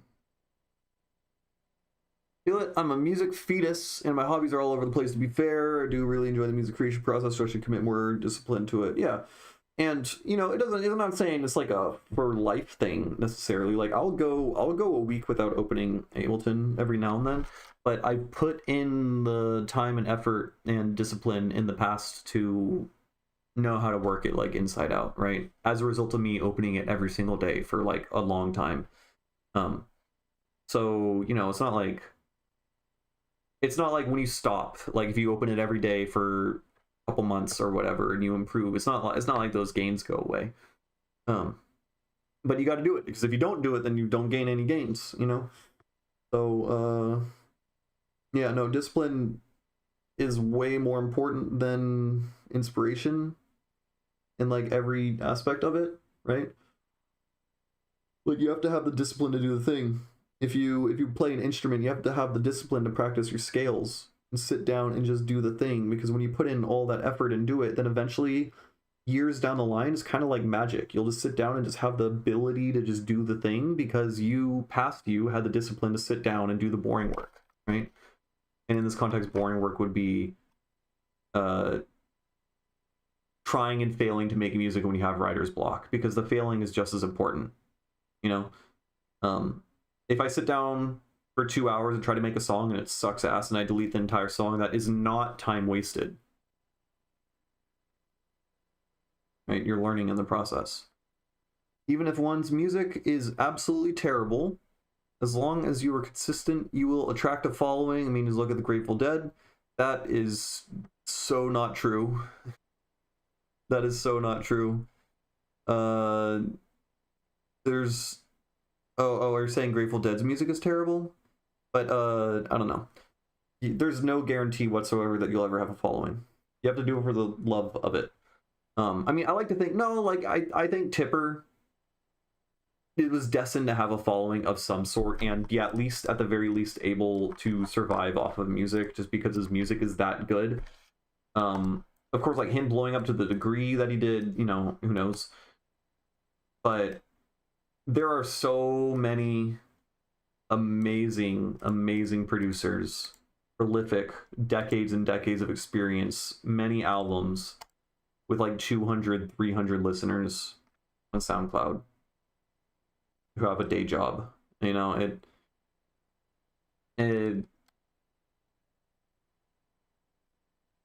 mean, it depends, because also those artists that I'm thinking of, they don't really try to market themselves. So, there's effort in all directions, I guess. To have a following, having a following doesn't have to do with your music. It doesn't. The reason why I have a following is because I have a YouTube channel where I teach people music, and like people thought it was interesting, right? I had a hook to get people to listen to my music, or there's like a parasocial thing going on.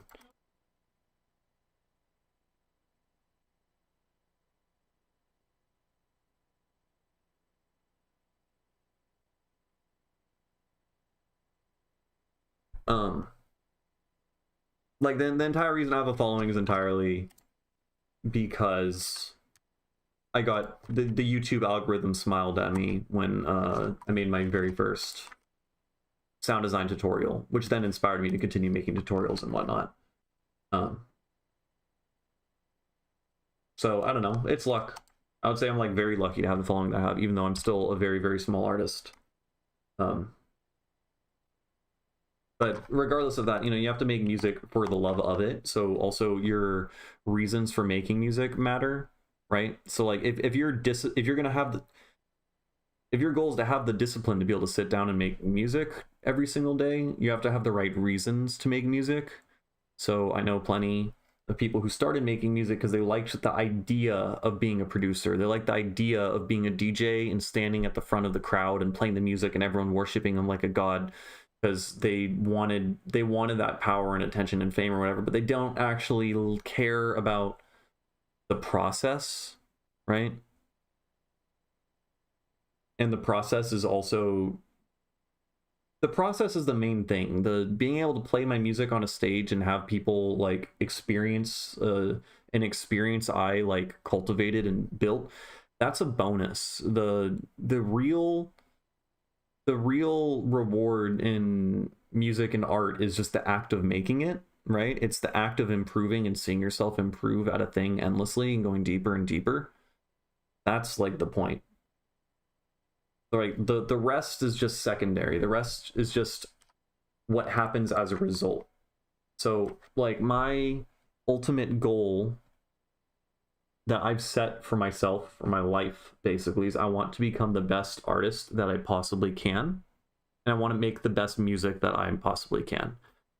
And the result of that is I need to spend time making music. It has nothing to do with fame, has nothing to do with having songs be listened to people, has nothing to do with performing or having the chance to perform for people or like a large audience or whatever, because, you know, that's all like luck and has nothing to do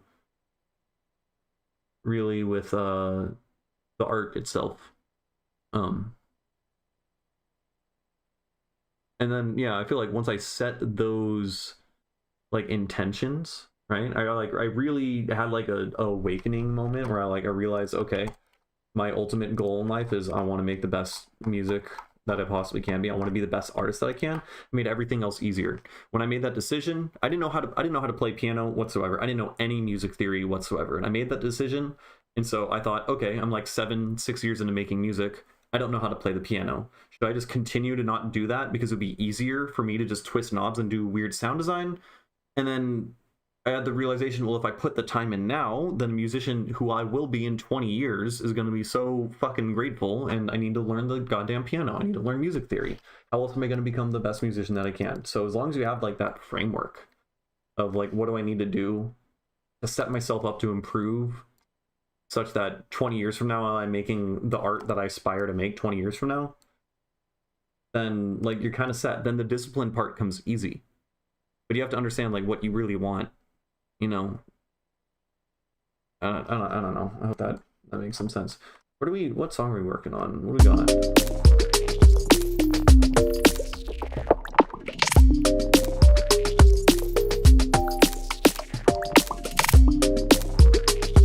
Is there like there's like a reverb spray or something? What's happening?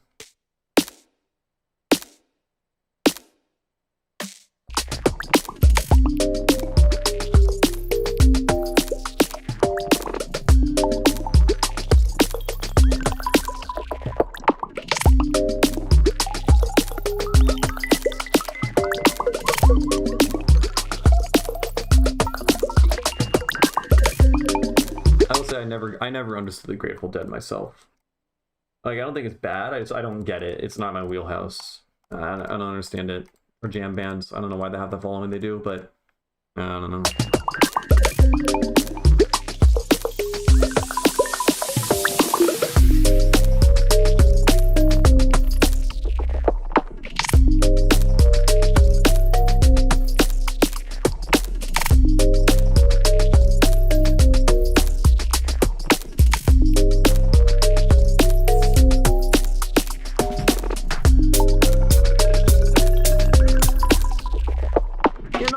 I'm also like making out like it's a big dramatic thing of, oh, you must dedicate your entire life to this thing. I'm just like, that's for me personally what made me kind of like figure things out in terms of like motivation and discipline and like being able to sit down and do the thing. So, you know, it's all a deeply personal thing. Music is all a very personal thing. And if you just aspire to like be able to just like make beats to show your friends, or just like beats to like rap over with your friends or whatever, and just like make something silly or just to have fun and enjoy yourself, there's no like seriousness that is really like required. But if you want to improve at the thing, you need discipline, and that's the way that I found discipline to really work for me. You know, it doesn't have to be like, yeah, I want to be this amazing fucking hotshot, incredible artist in the future. You just be like, I want to have improved at all these skills that I started, such that, you know, 20 years from now, I'm not going to look back at all the hobbies I tried and failed and never like did anything, right? So you know, it's all a personal thing. But for me, as someone who, like, I don't know, I find like music gives life meaning for me, right? It's the thing that makes life worth living.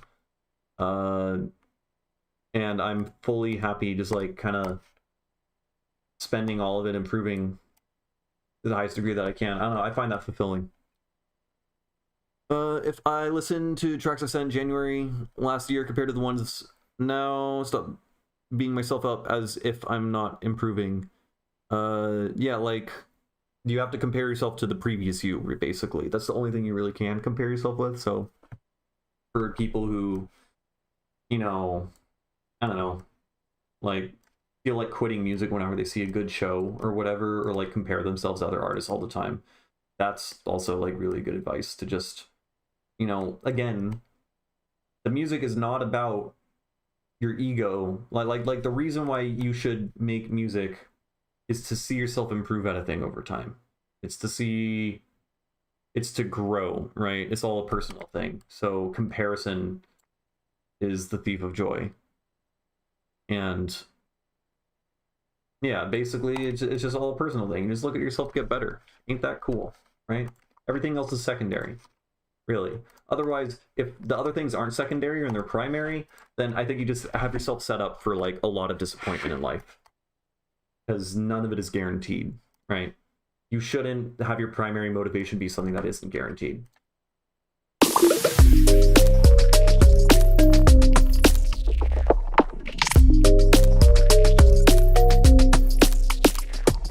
The thing that is guaranteed is if I spend my whole life working on music, I'm going to become the best artist that I can be. If I put the time in, I will improve. What level? I don't know. I'll find out, but I want to find out, right? These drums suck. The snare is just not it, man.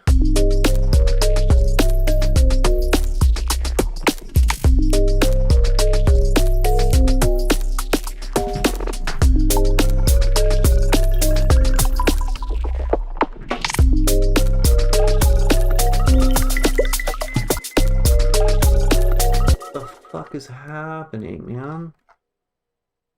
Oh, disgusting. No? Well, we have the kicks not lined up right.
All right, let's peep this thing from Jade.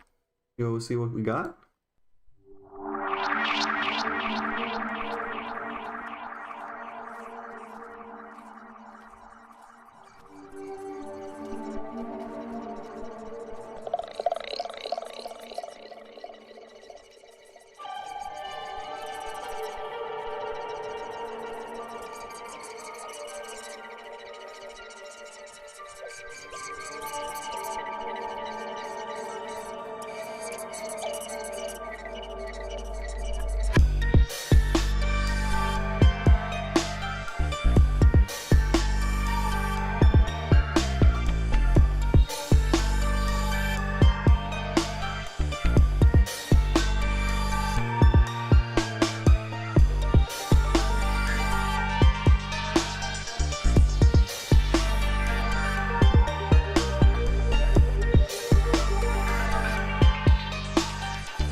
Nice.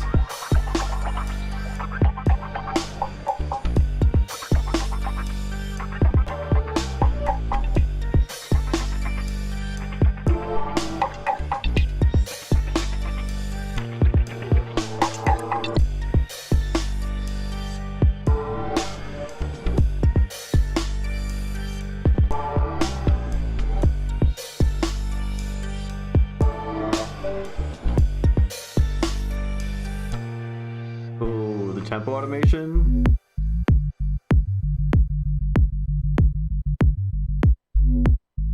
Past the minute mark is kind of bare bones, trying to do tempo change tastefully. Yeah, that was cool.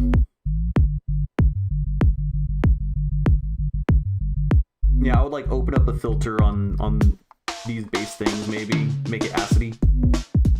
Oh, maybe not. I want reverb on like that thing. Big reverb tail, low mids, very verby. Nice.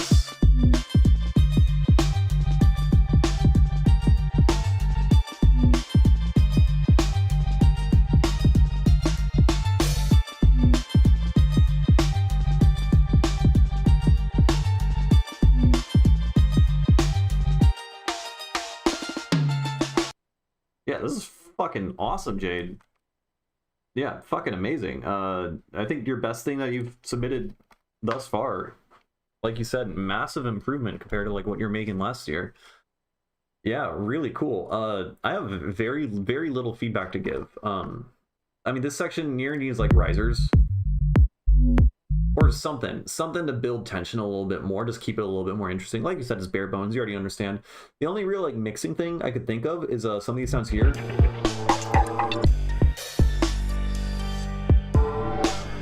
Yeah, those like samples that just like cut in immediately. Some of them are clicking. They're just like really instantaneous. I'll just add like a little fade right there, but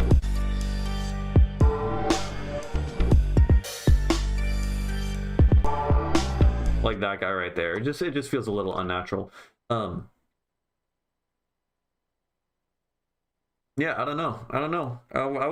I mean, you know, everyone does things a little bit differently in terms of like mastering and stuff, but I would slap a limiter on that guy and then just like push it and see how it sounds when, you know, it's like limited and compressed a little bit more and just more loud, because the mix sounds pretty solid to me, but like I'm also like really used to just like listening to things that are already like kind of squashed a little bit, so I don't really have too much feedback to give, but like mix sounds solid, I think.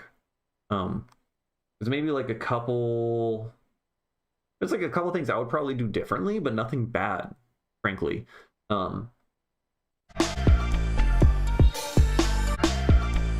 Like, okay, the transient on the little descending bassline thing is wide and kind of distorted. It's like I can hear the distortion on the left ear,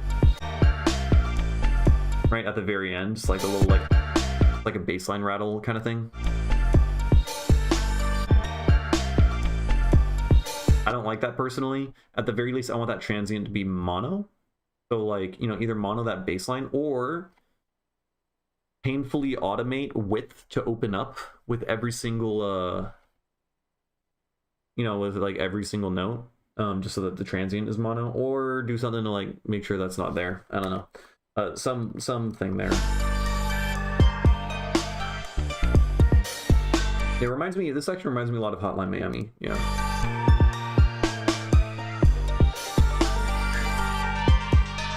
This shit is awesome.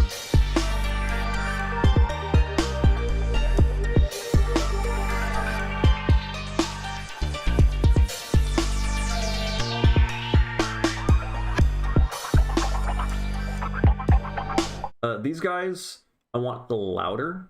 The new things just added. I want them a lot louder and maybe less distorted. They're like clipped in a way. It's a vibe. It's a vibe. If you like it, keep it. I want to hear it louder in the mix. And then once it's louder, then maybe not clip it or keep it clipped. But yeah, these guys I just want to be made much more center in your face. But like also when this thing is mastered, it'll probably sound a lot better in that regard. You done real no mixing real? Okay, yeah, awesome. Yeah, don't maybe make sure not to overcook it when you do decide to mix it, but because it sounds pretty good to me, at least in these headphones. I haven't listened to my Barefoots, but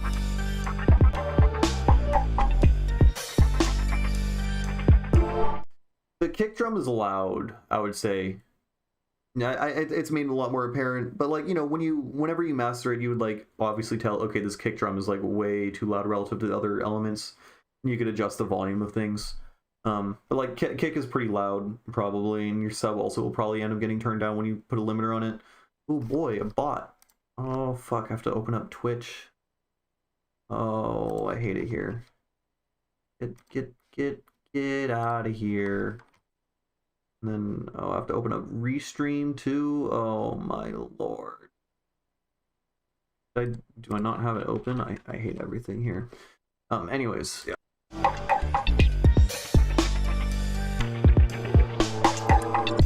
There's some yeah, there's some like stuff clipping like at the very start of these sounds.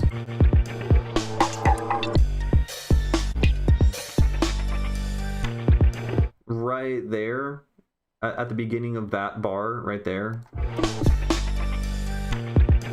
There's a click. Yeah, so just like look out for clicks. Really it. You're probably going to turn the kick drum down. Look out for clicks. Slap a limiter on that shit. Yeah.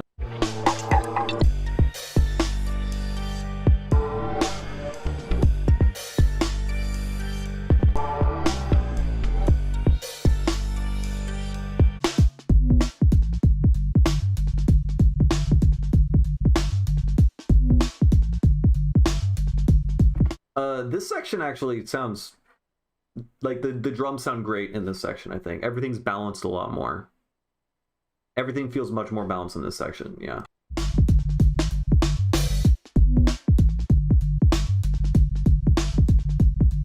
You could probably compress the hats and stuff on this group.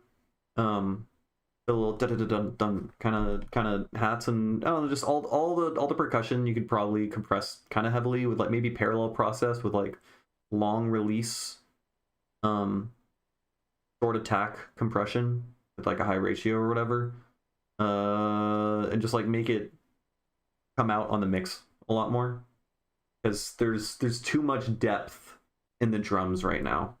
Like this section is dancey as fuck. You're gonna be like shuffling and grooving like real hard. I want to hear all the hats a lot more, but like not too much. That's why you like parallel process it. So, you know, use dry wet on the whatever compression you do.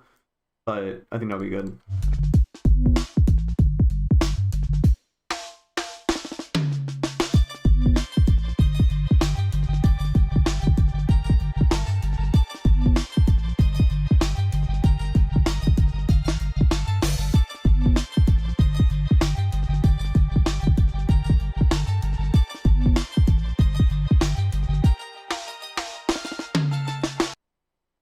Yeah, awesome.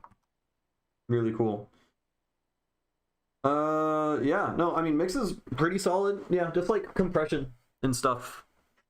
Think like more big picture maybe. So like once you like figure out those clicks and stuff that I was just talking about, then group processing on stuff, you know, like grouping your percussion together, grouping your synths together, adding a little bit of compression and whatnot, and then you're like setting it up to be mastered really nicely. Because then, you know, once you have everything busts in different groups, and then you make sure that the levels of each of the groups are good and the dynamics are contained and whatnot, then they all go into the master, and then that's basically the exact same process of maintaining the levels and compressing it and all that. So yeah, good stuff. Really cool. Very, very cool. Okay, this song I'm working on, this section sucks donkey balls, but everything else, I don't know why donkey balls came to my brain, but everything else is pretty good. But yeah, this section over here is really bad. Yeah, I can just cut it. I don't know.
I keep just going back to the same section and working on this one because this one sounds really good.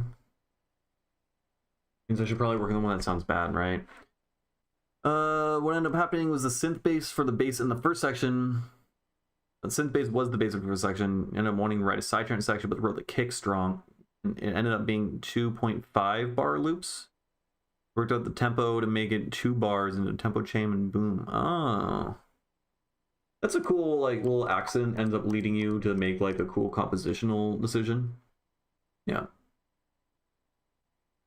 Yeah, yeah. What Stickbug said. Yep.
realized I had the fucking... See, this is the issue. I do a new stream setup, and I immediately forget about all the things I'm supposed to pay attention to. I did not know this was covering screen the whole time. My bad. My bad.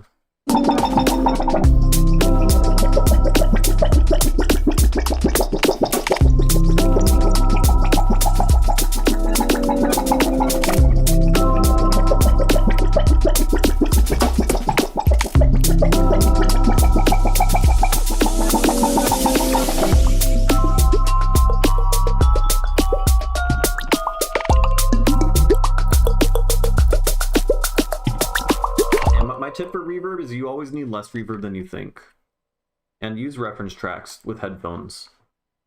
And again, yeah, less reverb than you think. It is deceiving for sure. Like, one of the most common things I do at the very end, like in my mixing process when I'm really nailing everything and I've listened to the thing on 1,000 systems and whatnot, is I end up turning down my reverb chain by like 5 dB or some shit at the end. Because like I overdo it for sure while working on the song, because reverb sounds good, right? But yeah, you need less than anything.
Okay, here there's so much reverb on this thing that it's kind of over limiting in clipping, but it sounds kind of good. I kind of like how there's too much reverb that like the song can't even contain it. It's like bursting out of the song.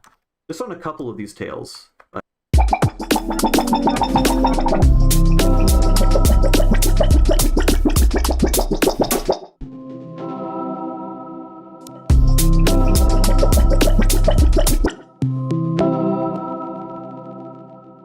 Oh, it's this thing here. No? Oh, it clicks. Okay, I see. There's a click at the very end, and that gets reverbed and delayed. And it sounds like, it makes it sound like the reverb tail is like limiting and clipping and whatnot. And it sounds kind of good.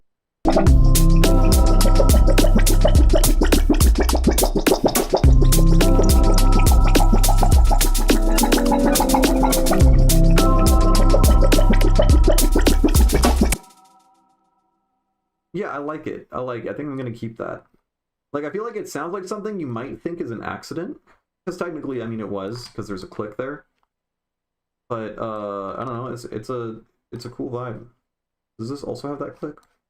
What do we got?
like 3 hours. It's 1 o'clock. 3.5 hours. My God, I feel like I didn't even accomplish all that much. What did I even do?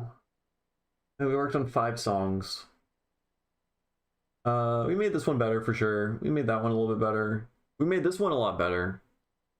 I don't know. This song's kind of weird.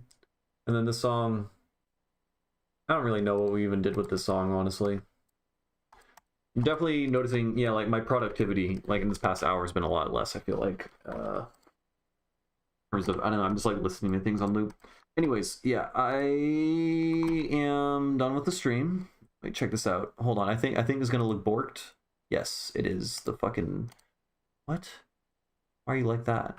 Oh, I meant this one. Oh, there we go. Hey, it's me. Look at me. I'm all big. I'm a live streamer. Ooh. Yeah, that was fun. I will probably stream again tomorrow, probably around the same time. I think I'm gonna get into kind of a swing of things.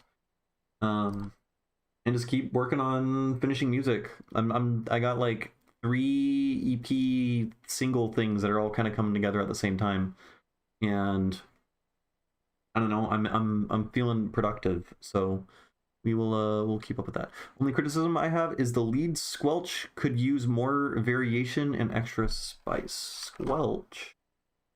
No, not that one. This one.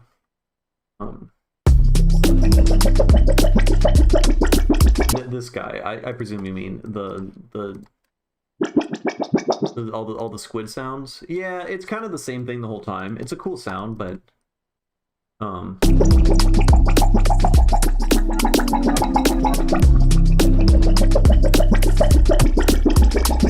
I can see that. I can see that.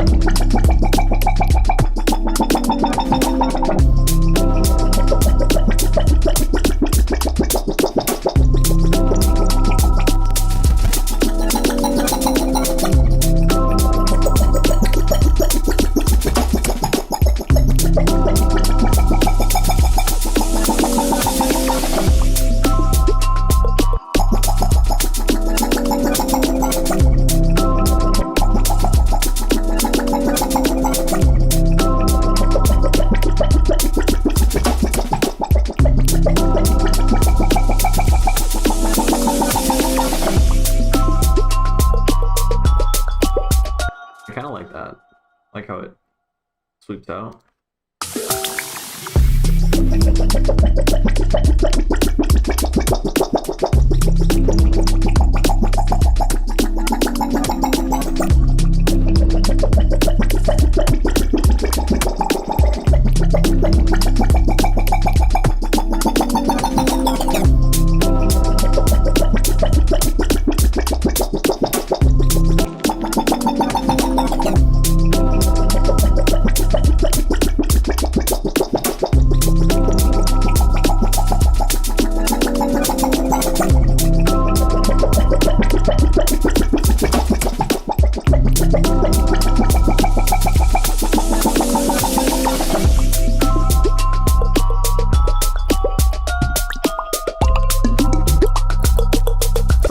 I gotta add more to it for sure. Besides just like reduxing, but yeah, it sounds pretty good with a little sweepy, squelchy thing. Yeah. Okay. I'm ending the stream. It is happening. I will stream again tomorrow night, probably. I'm not guaranteeing anything, but probably. We're probably just gonna do the exact same thing again. So yeah. All right. See y'all later. Have a good